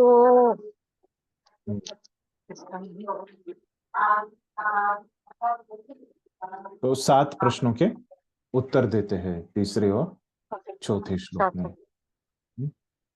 ठीक है। तो 8वें प्रश्न का उत्तर वो कहाँ पे देते हैं? 5वें श्लोक में, है ना? 5 ठीक है। में। तो इस प्रकार से वो 8 प्रश्नों के उत्तर देते हैं। कि 6ठे श्लोक में क्या बताते हैं, कि 5वें श्लोक का जो तत्व है ना, कि अंतिम समय में कोई भगवान को याद करता है तो वो कैसे वो भगवत धाम जाता है ना? तो इसका जो मोटा मोटी तत्व है वो कहाँ पे बताते हैं? 6ठे श्लोक में। वो बताते हैं कि मरते समय में जो भी हम याद करते हैं वो हमको प्राप्त होता है। 5वें में क्या बोला, कि अगर वो कृष्ण को याद करते हैं तो उनको कृष्णा मिलते हैं। तो मतलब एक खास कंडीशन, खास परिस्थिति वहां पे बताई है ना, कि है। तो उसमें फिर एक एक मोटा मोटी जो परिस्थिति रहती है ना, वो कहाँ पे बताई है? 6ठे श्लोक में, है ना, कि जो कुछ भी वो अंतिम समय में याद करेगा वो उसको प्राप्त होगा, है ना, ऐसे बता है ना। लेकिन 5वें श्लोक में जो बताया वो क्या है? बहुत ही खास परिस्थिति है, कृष्ण को याद करता है तो कृष्ण को प्राप्त करता है। तो ऐसे ही 5वें 6ठे श्लोक में 8वें प्रश्न का उत्तर देते हैं। फिर अभी अर्जुन को तो लगेगा, अरे याद करना है भगवान को, है ना, ये तो कितना आसान है, एक जगह बैठो और भगवान को याद करते रहो, है ना। तो ऐसे अर्जुन को लगता है युद्ध वगैरह करने की कुछ आवश्यकता नहीं। तो भगवान क्या करते हैं, वो समझ जाते हैं कि अर्जुन को ऐसे लग रहा है ना। तो फिर इसलिए वो बताते हैं कि तुमको कर्तव्य तो करने ही पड़ेंगे, है। तो ऐसे याद तो करना है, लेकिन उसके साथ साथ तुमको क्या करना है? तस्मात् सर्वेषु कालेषु माम अनुस्मर युद्ध च, है। तो मेरा स्मरण करते करते तुमको युद्ध भी करना है। तो सब समय के लिए, है ना, हरदम तुमको ऐसे ही करना है। तुम्हारे कर्तव्यों के साथ तुमको ये ऐसे स्मरण करना है मेरा। फिर ऐसे 7वें श्लोक में बताते हैं। फिर 8वें श्लोक में क्या बताते हैं, कि वही बात फिर से दोहराते हैं भगवान, कि ये स्मरण करने का जो महत्व है, भगवान को याद करना है अंतिम समय में। तो ऐसे याद करने से क्या हो जाएगा?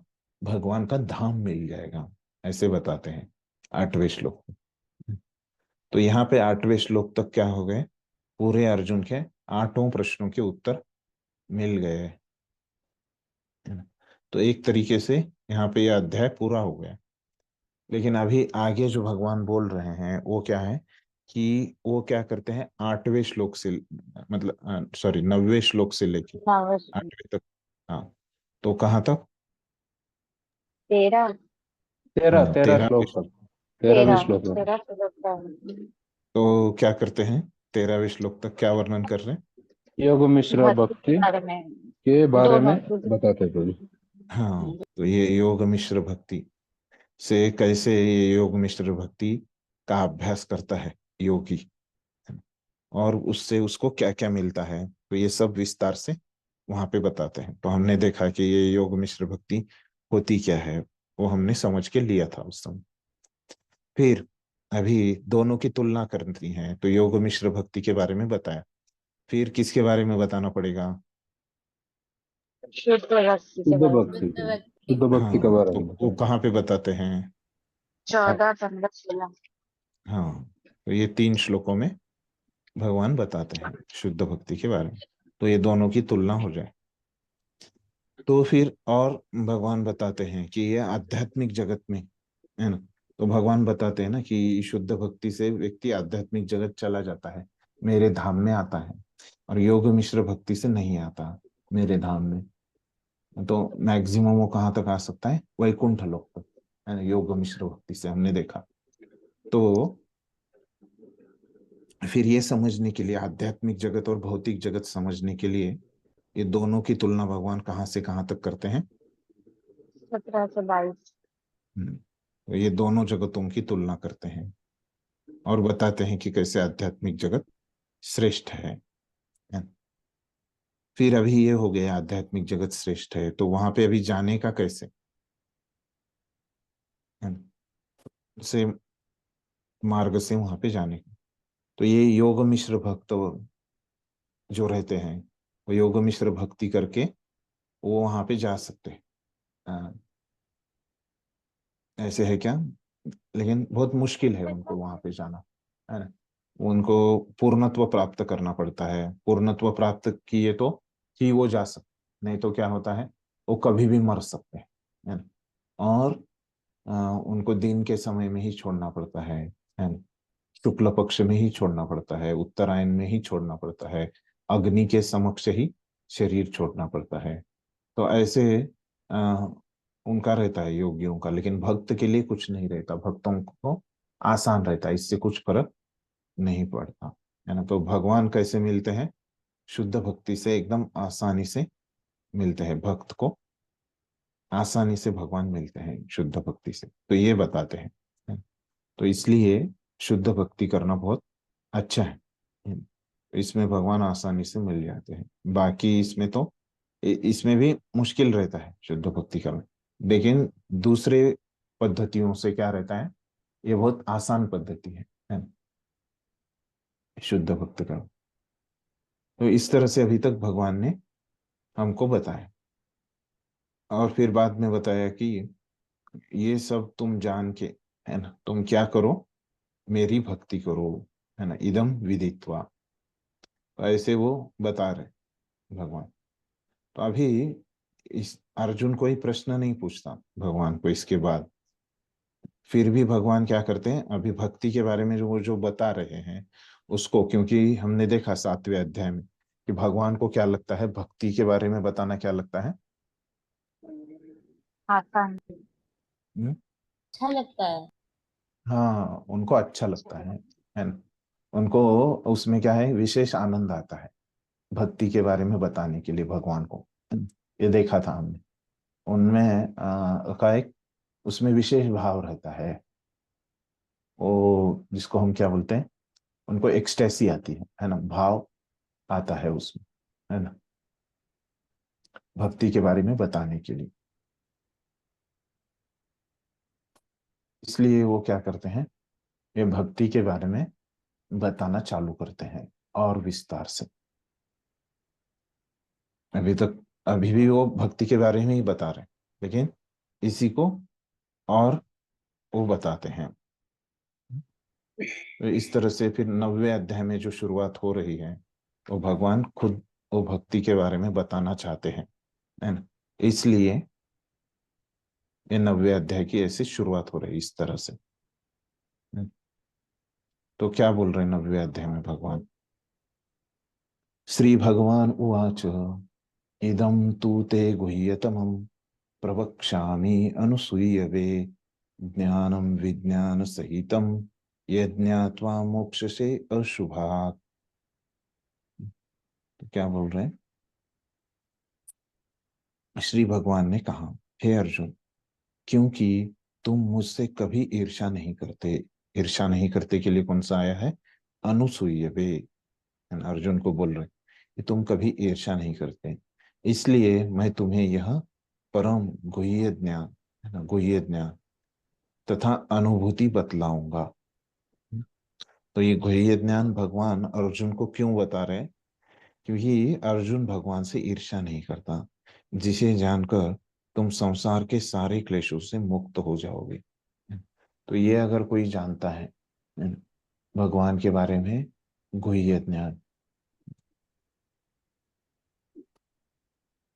तो क्या हो जाता है, उसको पूरे जो दुख है, क्लेश है ना, उससे वो मुक्त हो जाता है इस संसार के। यहाँ पे 3 महत्वपूर्ण चीजें हमको समझ रही है ये श्लोक में। तो कौन सी है वो 3 चीजें? पहली चीज हमको समझ रही है कि भगवान के बारे में जो श्रवण है ना, तो वो करना चाहिए, क्योंकि भगवान यहाँ पे बोल रहे हैं कि वो बताएंगे, है ना। तो वो जो बता रहे हैं वो अगर हम सुन लेंगे तो क्या हो जाता है, हमारी प्रगति हो जाती है ना। तो ये पहली चीज हमको समझ में आती है यहाँ पे, है ना। जो भगवान बताते हैं वो हमको सुनना चाहिए, है ना? फिर दूसरी चीज हमको यहाँ पे क्या समझनी चाहिए कि अगर हमको भगवान जो बता रहे हैं वो अगर हमको ठीक से समझना है तो हमको क्या करना पड़ेगा, खुद में कौन से गुणों का विकास करना पड़ेगा कि हमको भगवान से ईर्ष्या नहीं करनी पड़ेगी, है ना? तो ये ईर्ष्या को छोड़ना पड़ेगा। ये दूसरी बात हमको यहाँ पे समझ में आती है।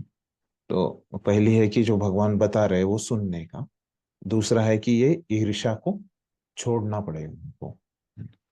और फिर हमको तीसरी बात यहाँ पे समझ में आती है कि ऐसा अगर हम करेंगे तो हमको क्या मिलने वाला है ना। तो कोई तनख्वाह हमारी क्या है, हमको क्या मिलने वाला है इसके बदले में, कि हमारे सब जो दुख है, क्लेश है, उससे हमको मुक्ति मिलने वाली है ना। इससे हम मुक्त हो जाने वाले हैं, है ना। तो ये 3 बातें हमको इस श्लोक से समझ में आती है। तो फिर अभी ये ईर्ष्या कैसे छोड़ने का ये हमको लगता होगा, है। तो ये ईर्ष्या जो है वो क्या रहती है, भक्ति के विरुद्ध रहती है। तो ये अगर ईर्ष्या से हमको मुक्ति प्राप्त करनी है तो क्या करना पड़ेगा, हमको भक्ति भाव को विकसित करना पड़ेगा हमारे अंदर, है। तो ये भक्ति रहेगी हमारे अंदर तो वहां पे ईर्ष्या वास नहीं करेगी, है। जितना हम भक्ति का अभ्यास करेंगे, है ना, जितना हम नाम जप करेंगे, जितना सेवा करेंगे, हमने देखा अभी तक, है ना, कि भक्ति मतलब क्या है कि भगवान का हरि नाम लेना और सेवा करना। ये जितना हम करेंगे तो क्या हो जाएगा, वो ईर्ष्या नहीं रहेगी हमारे बीच में, भगवान के लिए जो ईर्ष्या है ना, तो वो नहीं रहेगी। हम्म, ये हम समझ सकते हैं इस श्लोक से। फिर और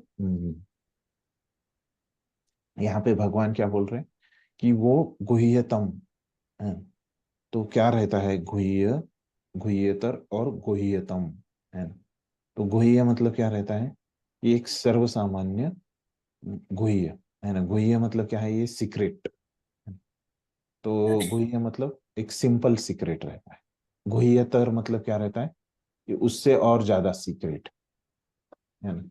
और गुह्यतम मतलब क्या है, कि सबसे ज्यादा सीक्रेट, है ना। इस प्रकार से वो बताते हैं भगवान यहाँ।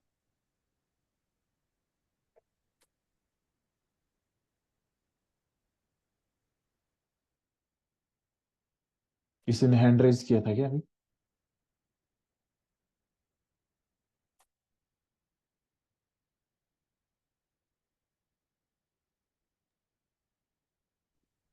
तो इस प्रकार से यहाँ पे भगवान क्या बोल रहे हैं कि वो गुह्यतम है ना, ऐसी चीज यहाँ पे हमको बताएंगे। फिर वो क्या बोल रहे हैं, ज्ञान विज्ञान है ना। तो ज्ञान विज्ञान, तो ये ज्ञान मतलब क्या हो जाएगा, ये ज्ञान मतलब ये जो शब्द है भगवान के सुनने के, वो हमको ये क्या हो जाएगा, ज्ञान मतलब ये रहता है सुनना, श्रवण करना। और ये ज्ञान का जब हम अनुभव करेंगे वो क्या हो जा रहा है, विज्ञान है ना। उसको क्या बोल सकते हैं हम, विज्ञान को प्रैक्टिकल नॉलेज है ना। और ये जो ज्ञान है उसको क्या बोल सकते हैं, थेरोटिकल नॉलेज। तो इस प्रकार से ये दोनों चीज है ना। अभी ये विज्ञान, विज्ञान का अर्थ क्या है, ये अनुभूति ज्ञान है ना, मतलब जिस ज्ञान का हम अनुभूति कर सकते हैं है ना। तो ये अनुभूति कैसे बता सकते हैं क्या कोई, तो अनुभूति ये तो अनुभव है ना। ये भगवान बोल रहे हैं कि मैं ये अनुभूति बताऊंगा। तो इसका अर्थ क्या है कि अनुभूति बताऊंगा मतलब ये अनुभूति कैसे प्राप्त करना है ना। तो भगवान तो ज्ञान बताएंगे, गुह्य ज्ञान बताएंगे, लेकिन विज्ञान बताएंगे। इसका अर्थ क्या है कि ये जो ज्ञान है उसको कैसे अपने जीवन में उसका पालन करके है ना, हम अनुभूति उसको कर सकते हैं। उसकी जो प्रक्रिया है ना, जिससे हम ये अनुभूति कर सके है ना, वो प्रक्रिया भगवान बताएंगे है ना, जिससे हमको अनुभव हो सके। ये ज्ञान जो भगवान बता रहे उसका अनुभव हमको हो सके, उसकी प्रक्रिया भगवान बताएंगे है ना? ऐसे नहीं कि वो अनुभूति बता सकते, अनुभूति तो हमको अनुभव करनी पड़ेगी है ना? लेकिन फिर भगवान क्या करेंगे, वो प्रक्रिया हमको बताएंगे, जिससे क्या हो जाएगा, हमको वो अनुभव हो जाएगा, अनुभूति हो जाएगी है। तो जैसे क्या होता है, डॉक्टर क्या करता है, हम उसके पास जाते हैं तो पहले हमको देखता है और क्या करता है, निदान करता है ना, कि हमको कौन सी बीमारी है ना, कौन सी बीमारी हमको हो गई है ना। तो ये क्या हो गया, ऐसे ज्ञान की तरह हो। और फिर वो हमको क्या देता है, दवाई लिख के दे देता है ना, मतलब वो बीमारी को दूर करने की प्रक्रिया देता है। फिर हमको तो बाद में फिर वो दवाई जो उन्होंने लेने की प्रक्रिया लिख के दी है, सुबह क्या लेने का, दोपहर शाम को क्या लेने का है ना, ये जो प्रक्रिया वो हमको लिख के देता है। फिर बाद में दवाई तो हमको ही लेनी पड़ेगी। कैसे लेनी पड़ेगी, जो प्रक्रिया उन्होंने लिख के दी है हमको है ना, उसके आधार पे है ना। तो इस तरह से हम इसको समझ सकते हैं, इस श्लोक को। फिर, तात्पर्य में देखते हैं प्रभुपाद हमको क्या क्या बता रहे हैं। तो पढ़िए तात्पर्य। जो मैं जो पढ़ूँ भक्त प्रभु जी? भगवान अच्छा, पढ़ो पढ़ो, ठीक है, कोई बात नहीं, मैं बाद में पढ़ लूंगी, आप पढ़िए। जो जो भक्त भगवान के विषय में अधिकाधिक सुनता है तो वो आत्म प्रकाशित होता जाता है। यह श्रवण विधि शुद्ध भगवत में इस प्रकार अनुमोदित है। भगवान के संदेश शक्तियों से पूरित होते हैं, जिनकी अनुभूति तभी होती है जब भक्तजन भगवान संबंधी कथाओं की परस्पर चर्चा करते हैं। इसे मनोधर्मीय या विद्यालयों के सान्निध्य से नहीं प्राप्त किया जा सकता है, क्योंकि ये अनुभूत ज्ञान विज्ञान है। भक्तगण परमेश्वर की सेवा में निरंतर लगे रहते हैं। भगवान उस जीव विशेष की मानसिकता तथा निष्ठा से अवगत रहते हैं जो कृष्ण भावनाभावित होते हैं, और उसे ही वे भक्तों के सान्निध्य में कृष्ण विद्या को समझने की बुद्धि प्रदान करते हैं। कृष्ण की चर्चा अत्यंत शक्तिशाली है, और यदि सौभाग्यवश किसी को ऐसी संगति प्राप्त हो जाए और वो इस ज्ञान को आत्मसात करे, तो वो आत्म साक्षात्कार की दिशा में अवश्य प्रगति करेगा। कृष्ण अर्जुन को अपनी अलौकिक सेवा में उच्च से उच्चतर स्तर तक उत्साहित करने के उद्देश्य से इस 9वें अध्याय में उसे परम गुण बातें बताते हैं। जिसे इसके पूर्व उन्होंने अन्य किसी से प्रकट नहीं किया था। भगवत गीता का प्रथम अध्याय शेष ग्रंथ की भूमिका जैसा है, द्वितीय तथा तृतीय अध्याय में जिस आध्यात्मिक ज्ञान का वर्णन हुआ है वह कहा गया है। सातवें तथा आठवें अध्याय में जिन विषयों की विवेचना हुई है वे भक्ति से संबंधित है और कृष्ण भावना में प्रकाश डालने के कारण गुहतर कह गए हैं। किंतु 9वें अध्याय में तो अनन्य शुद्ध भक्ति का ही वर्णन हुआ है। फलस्वरूप ये परम गुह कहा गया है। जिसे कृष्ण का यह परम गुह ज्ञान प्राप्त है वह दिव्य पुरुष है। अतः इस संसार में रहते हुए भी उसे भौतिक क्लेश नहीं सताते। भक्ति रसामृत सिंधु में कहा गया है कि जिसमें भगवान की प्रेमा भक्ति करने की उत्कृष्ट इच्छा होती है वो भले ही इस जगत में बद्ध अवस्था में रहता हो किंतु उसे मुक्त मानना चाहिए। इसी प्रकार भगवत गीता के 10वें अध्याय में हम देखेंगे कि जो भी इस प्रकार लगा रहता है वह मुक्त पुरुष है।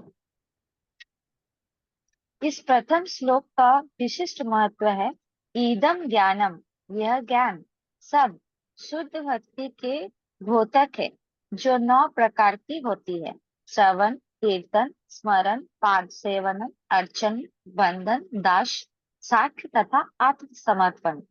भक्ति के इन 9 तत्वों का अभ्यास करने से मनुष्य आध्यात्मिक चेतना अथवा कृष्ण भाव में तक उठ पाता है। इस प्रकार जब मनुष्य का हृदय भौतिक क्लेश से शुद्ध हो जाता है तो वो कृष्ण विद्या को समझ सकता है।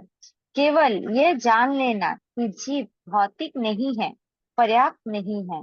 यह तो आत्मानुभूति का शुभारंभ हो सकता है, किंतु उस मनुष्य को शरीर के कार्यों तथा उस भक्त के आध्यात्मिक कार्यों के अंतर को समझना होगा जो ये जानता है कि यह शरीर नहीं है।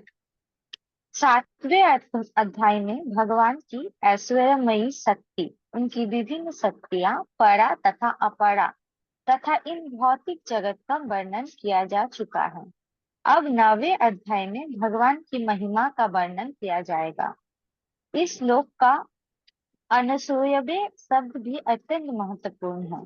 सामान्यतः बड़े से बड़े विद्वान भाष्यकार भी भगवान कृष्ण से ईर्षा करते हैं। यहाँ तक कि बहुश्रुत विद्वान भी भगवत गीता के विषय में अशुद्ध व्याख्या करते हैं, चूंकि वे कृष्ण के प्रति ईर्षा रखते हैं। अतः उनकी टीकाएं व्यर्थ होती है।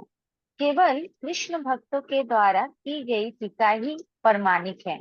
कोई भी ऐसा व्यक्ति जो कृष्ण के प्रति ईर्षालु है ना तो भगवत गीता की व्याख्या कर सकता है ना पूर्ण ज्ञान प्रदान कर सकता है। जो व्यक्ति कृष्ण को जाने बिना उनके चरित्र की आलोचना करता है वो मूर्ख है।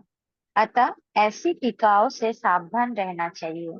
जो व्यक्ति ये समझते हैं कि कृष्ण भगवान है और शुद्ध तथा दिव्य पुरुष है उसके लिए ये अध्याय लाभदायक होंगे। हरे कृष्ण। धन्यवाद। यहाँ पे उसमें क्या बता रहे हैं, विषय वही है कि यहाँ पे शुरू करते हैं भगवान, सॉरी प्रभुपाद, कि जो जो भक्त भगवान के विषयों में अधिक अधिक सुनते जाता है तो भगवान के बारे में सुनने का वो महिमा बता रहे हैं, है ना। जो पहला मुद्दा था, है ना, कि हमने देखा कि कैसे हम ये दुखों से मुक्ति प्राप्त कर सकते हैं। जो भगवान ने बोला कि उनके शब्द जो वो बताएंगे वो सुनो, है ना। तो जितना हम ये अधिक अधिक सुनते हैं, प्रभुपाद बोलते हैं, तो क्या होता है उतना ही हमको क्या होता है, हम आत्म प्रकाशित होता है। तो आत्म प्रकाशित होता है मतलब क्या है कि उसको दिखता है, साफ साफ दिखता है। प्रकाश में क्या होता है, हमको साफ साफ नजर आता है ना, कि क्या करना चाहिए क्या नहीं करना चाहिए, है ना। किधर खड्डा है ना, क्या है वो रास्ते में हमको समझ में आता है। तो वैसे ही जितना व्यक्ति अधिक अधिक सुनते जाता है तो क्या हो जाता है, उसको समझ में आता है कि क्या करना है क्या नहीं करना है ना, कैसे भक्ति करनी है ना। कैसे भक्ति नहीं करनी है ना? तो कैसे करने से अपराध हो जाता है, अपराधों से कैसे बचना है, ये सब चीजें उसको समझ में आती है ना, जितना वो सुनेगा उतना। तो जो ये भगवान का जो संदेश रहता है, ये पूरा क्या रहता है, शक्तियों से पूरित रहता है। और वो शक्तियों से पूरित रहने से क्या होता है, वो उसका हम अनुभव कर सकते हैं।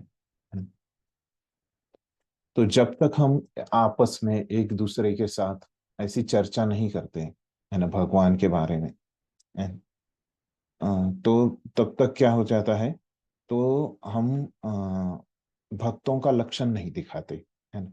जो भक्त है वो हमेशा क्या करते रहते हैं, भगवान के संबंधी चर्चाएं करते रहते हैं एक दूसरे के बीच में, अन्य कोई चर्चा नहीं करते, है ना। अम, उधर क्या हो गया, इधर क्या हो गया, है ना, ऐसे दूसरी कुछ चर्चा नहीं करते। तो केवल भगवान के बारे में ही चर्चा करते रहते हैं, है ना। तुमने क्या पढ़ा, मैंने आज ये सुना, है। तो ऐसे वो एक दूसरे के बीच में चर्चा करते रहते हैं। और ये चर्चा हम बाहर के लोगों के साथ कर सकते हैं क्या, है। वो लोग बोलेंगे अरे ये क्या बोल रहे हो तुम, है। मैंने ये कौन सी किताब पढ़ी, कौन सा प्रवचन सुना, है ना। ये केवल हम भक्तों के साथ ही ऐसे चर्चा कर सकते हैं, है ना। और बाहर के लोग जो मनोधर्मी लोग हैं उनके साथ नहीं कर सकते, है ना। बाकी की चर्चा तो हम उनके साथ कर सकते हैं, है। तो इसीलिए हमको भक्तों के साथ भक्ति के विषयों की ही चर्चा करनी चाहिए, है ना। तो बाकी की तो सामान्य चर्चा तो हम दूसरों के साथ भी कर सकते हैं, तो जो भक्त नहीं है उनके साथ, है। तो इसलिए भक्तगण क्या करते हैं, इस प्रकार से भगवान के बारे में चर्चा करके उनके सेवा में वो निरंतर लगे रहते हैं, है। और तो भगवान देखते हैं ये भक्त कितनी मेहनत कर रहा है मुझे प्राप्त करने के लिए, है ना। और कृष्ण भावना भावित होने के लिए वो कितनी तपस्या कर रहा है ना। हमेशा मेरे बारे में चर्चा कर रहा है। जब भी भक्तों को मिलता है मेरे बारे में चर्चा करता है। तो मेरी जो ये विद्या है ना, वो समझने का वो प्रयास कर रहा है। तो भगवान उसको बुद्धि देते हैं ऐसे व्यक्ति को, कि वो भगवान को जो समझने का प्रयास कर रहा है, भगवान का बारे में जो ज्ञान है, विद्या है, समझने का प्रयास कर रहा है, वो अच्छे से समझ पाए, है। तो इसलिए भगवान उसको बुद्धि देते हैं, उसके पास बुद्धि भी नहीं रहेगी, है, तो भी भगवान उसको प्रदान करते हैं बुद्धि ऐसे। और ये कृष्ण के बारे में जो चर्चा है उसमें बहुत शक्ति होती है ना, आध्यात्मिक शक्ति। और हमको अरे इतना सौभाग्य है कि हमको ऐसे भक्तों का संग मिले, है, कि हम उनके साथ ये चर्चा कर सके, तो हमारी प्रगति क्या होती है, निश्चित है। आत्म साक्षात्कार में हमारी प्रगति निश्चित होती है, अवश्य ही होती है। भगवान अभी कृष्ण को युद्ध के लिए, सॉरी, भगवान कृष्ण अभी क्या कर रहे हैं, अर्जुन को युद्ध को में प्रेरणा देने के लिए, है ना। तो यहाँ पे वो गुह्य ज्ञान बताने वाले हैं 90वें अध्याय में। फिर ये गुह्य ज्ञान भगवान ने जो बताया वो क्या बोल रहे भगवान, ये गुह्यतम ज्ञान मैं तुमको बताऊंगा। तो ये गुह्यतम ज्ञान जो बोल रहे हैं भगवान, वो क्या होता है गुह्यतम ज्ञान, ये समझाने के लिए प्रभुपाद बोल रहे कि जो भगवान ने दूसरे तीसरे, है ना, चौथे पांचवे छठे, है, तो दूसरे से छठे अध्याय में जो ज्ञान दिया है वो कौन सा ज्ञान है, गुह्य ज्ञान, है ना, सीक्रेट है वो ज्ञान। फिर सातवें आठवें अध्याय में जो ज्ञान दिया है वो कैसे है, गुह्यतर है। गुह्यतर मतलब उससे और थोड़ा सीक्रेट है, अंदर का है ना, उससे और थोड़ा अंदर का गुह्य है, गुह्य से और भी गुह्य है। फिर अभी जो 90वें अध्याय में जो ज्ञान देने वाले हैं भगवान, वो क्या है, गुह्यतर से भी और गुह्य है, उसको क्या बोलते हैं, गुह्यतम। ऐसे ये जो तीन प्रकार के गुह्य है, गुह्य, गुह्यतर और गुह्यतम, तो ये ऐसे इसका ज्ञान है ना। तो ये हमको प्रभुपाद बता रहे ताकि हमको समझ में आ जाए कि ये गुह्यतम होता क्या है। तो ये इसका उद्देश्य है ये बताने। प्रभु जी हरे कृष्णा। हाँ बोली। प्रभु जी गुही कितने से कितने अध्याय तक बताए योग्य होता है, एक बार दोबारा बोल दीजिए। दूसरे से छठे अध्याय तक, दूसरे अध्याय से छठे अध्याय तक गुही है। प्रभुपाद ने यहाँ पे दूसरी तीसरी ही लिखा है, लेकिन वही है, चौथे पांचवे छठे में भी वही है। तो ठीक है। यहाँ पे हमको समझ में आ गया कि गुह्यतम ये शब्द का अर्थ क्या है और वो ज्ञान कहाँ पे दिया है। तो इस प्रकार से अगर कोई ये ज्ञान में लगा रहता है तो वो मुक्त पुरुष है। फिर इसके बाद में प्रभुपाद हमको क्या समझा रहे, इदम ज्ञानम ये शब्द के बारे में समझा रहे हैं। तो वो वहां पे बताते हैं कि ये किसके लिए है, ये ज्ञान जो है वो क्या है, इदम ज्ञानम है ना। तो वो क्या है कि शुद्ध भक्ति के लिए है, शुद्ध भक्ति का जो ज्ञान है उसके लिए इदम ज्ञान शब्द आया है। तो वो क्या है शुद्ध भक्ति का ज्ञान, मतलब शुद्ध भक्ति मतलब ये 9 प्रकार की भक्ति, श्रवण कीर्तन स्मरण पाद सेवन अर्चना वंदन दास्य सख्य और आत्मनिवेदन आत्मसमर्पण, है ना। तो ये जो 9 प्रकार की भक्ति प्रहलाद महाराज ने बताई है। ये 9 प्रकार की भक्ति शुद्ध भक्त है और इसके लिए वो इदम ज्ञान शब्द आया है। तो ऐसे अगर कोई भक्ति करता है ये 9 प्रकार से, तो क्या हो जाता है, उसका हृदय भौतिक कल्मशों से शुद्ध हो जाता है। ये बात बता है, अगर ये शुद्ध भक्ति का कोई अभ्यास करता है तो फिर क्या हो जाता है, जो कृष्ण के बारे में हमारी समझ थी, है ना, कृष्ण विद्या के बारे में जो हमारी समझ थी, उससे क्या हो जाता है, हम कृष्ण भावना भावित हो जाते हैं। तो ये भी इसका फायदा होता है शुद्ध भक्ति करने का। हम आध्यात्मिक, हमारी चेतना आध्यात्मिक हो जाती है ना, कृष्ण भावना भावित हो जाती है। और क्या हो जाता है कि हम ये भक्ति को समझ पाते हैं, हमारी आत्मानुभूति का शुभारंभ हो जाता है। तो हमको समझ में आता रहता है कि हम शरीर नहीं, हम आत्मा है।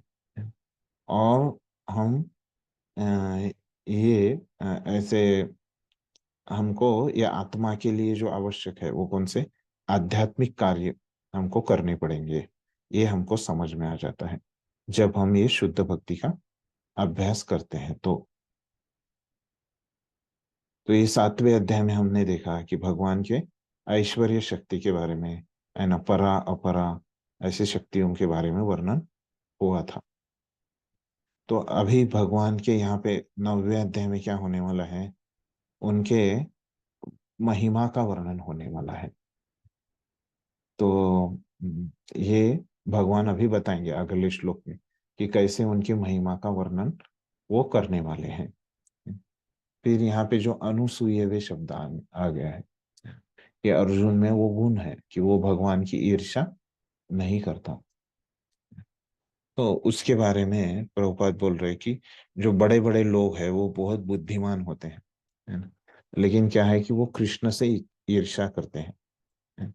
तो बहुत ऐसे विद्वान लोग भी भगवत गीता की व्याख्या जब करते हैं, है ना, तो वो ठीक से नहीं करते, है। कृष्ण का जो स्थान है वो ठीक से वो लोग नहीं बताते हैं।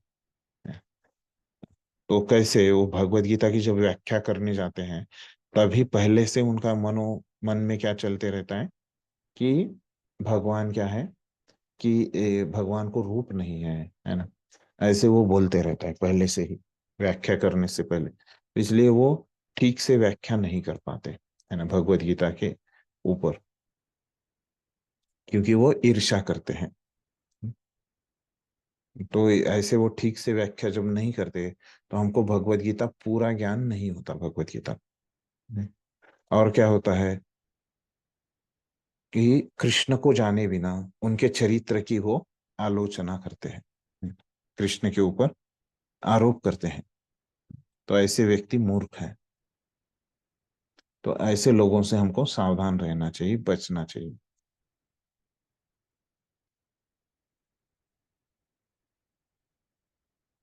तो जो लोग भगवान से ईर्ष्या नहीं करते, है ना, और वो समझते हैं कि कृष्ण ही भगवान है ना? और वो दिव्य पुरुष है। तो उनके लिए ये बहुत महत्वपूर्ण है ये अध्याय। तो इस प्रकार से प्रभुपाद ने हमको समझाया। तो यहाँ पे ये श्लोक में हमने क्या समझा कि अगर हमको अ, भगवान के बारे में श्रवण करना है, तो वो श्रवण करने के लिए हमको क्या है, अगर भगवान के बारे में हमको गुह्यतम ज्ञान सुनना है, तो उसके लिए हमारे पास योग्यता क्या होनी चाहिए कि ईर्ष्या हम, नहीं होना चाहिए हाँ, हमारे में। ईर्ष्या नहीं होनी चाहिए हमारे पास, ये हमारे पास योग्यता होनी चाहिए। और ऐसे ईर्ष्या, बिना ईर्ष्या के अगर हम श्रवण करेंगे तो क्या हो जाता है, हमको एक लाभ मिलता है। वो लाभ क्या है कि हमको सब दुखों दुखों से से आप बचें। मुक्ति मिलती है ना। तो ये यहाँ पे हमको भगवान ने बताया, जितना हम श्रवण करेंगे उतना अधिक हमको समझ में आ जाएगा, अधिक प्रकाश हमारे जीवन में रहेगा, क्या करना है क्या नहीं करना है ये हमको समझ में आ जाएगा। ठीक है, तो इस तरह से भगवान ने अभी बताया हमको कि वो गुह्यतम ज्ञान वो बताएंगे अर्जुन को। तो अभी ये जो ज्ञान है गुह्यतम ज्ञान है, तो वो बताया भगवान ने कि वो क्या है, बहुत ही सीक्रेट ज्ञान है, गुह्य ज्ञान है। तो ये गुह्य ज्ञान के क्या है कि गुण धर्म क्या है ना? तो ये जो ज्ञान है उसकी स्तुति करते हैं भगवान, है ना। तो ये ज्ञान के जो गुण धर्म क्या है ना। तो अगले श्लोक में वो इस ज्ञान के 7 गुण धर्म बताते हैं। तो हम देखेंगे वो क्या बता रहे हैं 7 गुण धर्म है। तो क्या बता रहे, राज विद्या राजगुह्यम पवित्रम इदम उत्तमम प्रत्यक्षावगमम धर्म्यम सुसुखम कर्तुम अव्ययम। तो क्या है ये 7 गुण धर्म, तो यह ज्ञान क्या है, राज विद्या है ना। तो ये पहला गुण धर्म है, सब विद्याओं का राजा है ये ज्ञान, राज विद्या है। फिर ये क्या है, राजगुह्यम, गुह्य मतलब क्या होता है, गोपनीय, सीक्रेट, ये दूसरा गुणधर्म हो। फिर क्या है, पवित्रम इदम उत्तमम, है ना। तो ये ज्ञान पवित्र है, परम शुद्ध है, पवित्रम है। और वो क्या है, इदम उत्तमम, अनुभूति कराने वाला है। हम्म? तो ये प्रत्यक्षा है, परम शुद्ध है। और वो क्या है, आत्मा की प्रत्यक्ष अनुभूति कराने वाला है, प्रत्यक्षा वगम्यम, है ना। प्रत्यक्षा वगम्यम ये चौथा हो। फिर धर्म्यम, ये ज्ञान क्या है, धर्म्यम है, धर्म का सिद्धांत है। फिर वयम धर्म्यम, फिर सुसुखम, है ना। सुसुखम मतलब अत्यंत सुखपूर्वक इसको करते हैं, ये हो गया छठा, है ना। सुखम कर्तुम अव्ययम, अव्ययम मतलब अविनाशी, सातवां। तो इस प्रकार से ये क्या है, 7 गुण धर्म है इस ज्ञान के। तो वो यहाँ पे हमको बताए हैं भगवान ने कि ये जो गुह्य ज्ञान है उसके गुण धर्म।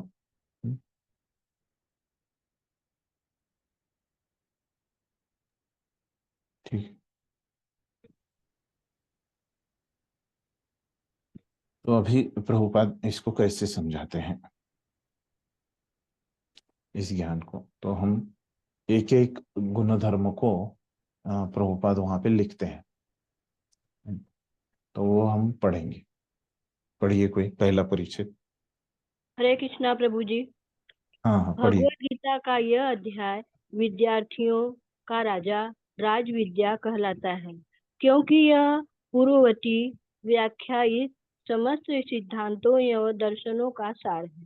भारत के प्रमुख दार्शनिक गौतम, कपिल, कणाद, ज्ञानवाल्य, चांडिल्य तथा वेनागर, सबसे अंत में व्यास देव आते हैं, जो वेदांत सूत्र के लेखक हैं। अतः दर्शन या दिव्य ज्ञान के क्षेत्र में किसी प्रकार का अभाव नहीं है। अब भगवान कहते हैं कि यह 9वां अध्याय ऐसे समस्त ज्ञान का राजा है। यह वेदाध्ययन से प्राप्त ज्ञान एवं विभिन्न दर्शनों का सार है। यह गुह्यतम है, क्योंकि गुह्यतम या दिव्य ज्ञान में आत्मा तथा शरीर को जानना है। समस्त ये ज्ञान के इस राजा राज विद्या की पराकाष्ठा है भक्ति योग। सामान्यतः लोगों को इन बस गुह्य ज्ञान की शिक्षा बस नहीं माता जी, मिलती। राज विद्या के बारे हरे में कृष्णा इतना ही प्रभु। है। फिर हरे कृष्णा हाँ, प्रभु। आगे राजगुह्य है। धन्यवाद। ठीक है तो प्रभु। तो अभी ये राज विद्या शब्द समझाते हुए प्रभुपाद हमको क्या बताते हैं कि इस अध्याय में जो ज्ञान कहा गया है उसको राज विद्या कहलाते हैं, है ना। क्योंकि ये सब ये जो ज्ञान गुह्य ज्ञान भगवान बताने वाले हैं उसका ये गुणधर्म है, राज विद्या, है ना। तो इस ज्ञान को हम राज विद्या भी बोल सकते हैं। तो क्यों इसको राज विद्या बोला गया है? सब विद्याओं में इसको राजा क्यों बोला गया है ना? क्योंकि ये क्या है, अभी तक जो भगवान ने विद्याएं दी हैं उस समस्त विद्याओं में ये क्या है, सब विद्याओं का सार है। तो इसलिए इसको राज विद्या कहा गया है, ऐसे प्रभुपाद बोल रहे हैं। तो भारत के प्रमुख दार्शनिक तो पहले जो भी विद्याएं कही गई है तो वो बता रहे हैं कि गौतम ऋषि ने, कनाद ऋषि ने, कपिल ने, याज्ञवल्क्य ने, शांडिल्य ने, वैश्वानर ने, ऐसे बहुत सारा तत्वज्ञान पहले ही लिखा है, बहुत सारी विद्याएं। और वेदांत सूत्र में व्यासदेव ने क्या किया है, इस सब लोगों के जो भी विचार है, जो भी विद्याएं हैं, उन विद्याओं को व्यासदेव ने वेदांत सूत्र में परास्त कर दिया है। तो इसलिए क्या है, अतः दर्शन या दिव्य ज्ञान के क्षेत्र में किसी प्रकार का अभाव नहीं। ये जो दिव्य ज्ञान है ना, इसमें कुछ किसी प्रकार की कमी नहीं। जैसे कि राजा के पास किसी प्रकार की कमी होती है क्या? नहीं होती, है ना। तो हर एक चीज होती है राजा के पास। ऐसे नहीं होता है कि भौतिक चीजें जो भी उस राज्य में है वो सभी वो राजा के पास होती है ना। तो इसीलिए ये विद्या में सभी चीजें हैं, भगवान जो ये ज्ञान देने वाले हैं, है ना। तो इसलिए क्या कहा जाता है इसको? राज विद्या ऐसे कहा जाता है। तो ये बात यहाँ पे प्रभुपाद लिखते हैं और ये गुह्यतम है। क्यों कि गुह्य या दिव्य ज्ञान में आत्मा तथा शरीर के अंतर को जाना जाता है। तो गुह्य ज्ञान जो होता है वो क्या होता है, ये आत्मा और शरीर भिन्न है। तो ऐसे उसमें बोलते हैं। तो यहाँ पे राज विद्या तो भगवान प्रभुपाद ने बताया हमको ये कैसे, क्यों इसको राज विद्या कहा गया है। तो राज गुह्य के बारे में भी एक यहाँ पे पॉइंट प्रभुपाद ने कहा है कि वो क्या है कि ये गुह्य ज्ञान है, क्योंकि ये आत्मा के बारे में बताया है। ठीक है, अगला परिच्छेद पढ़िए फिर कोई।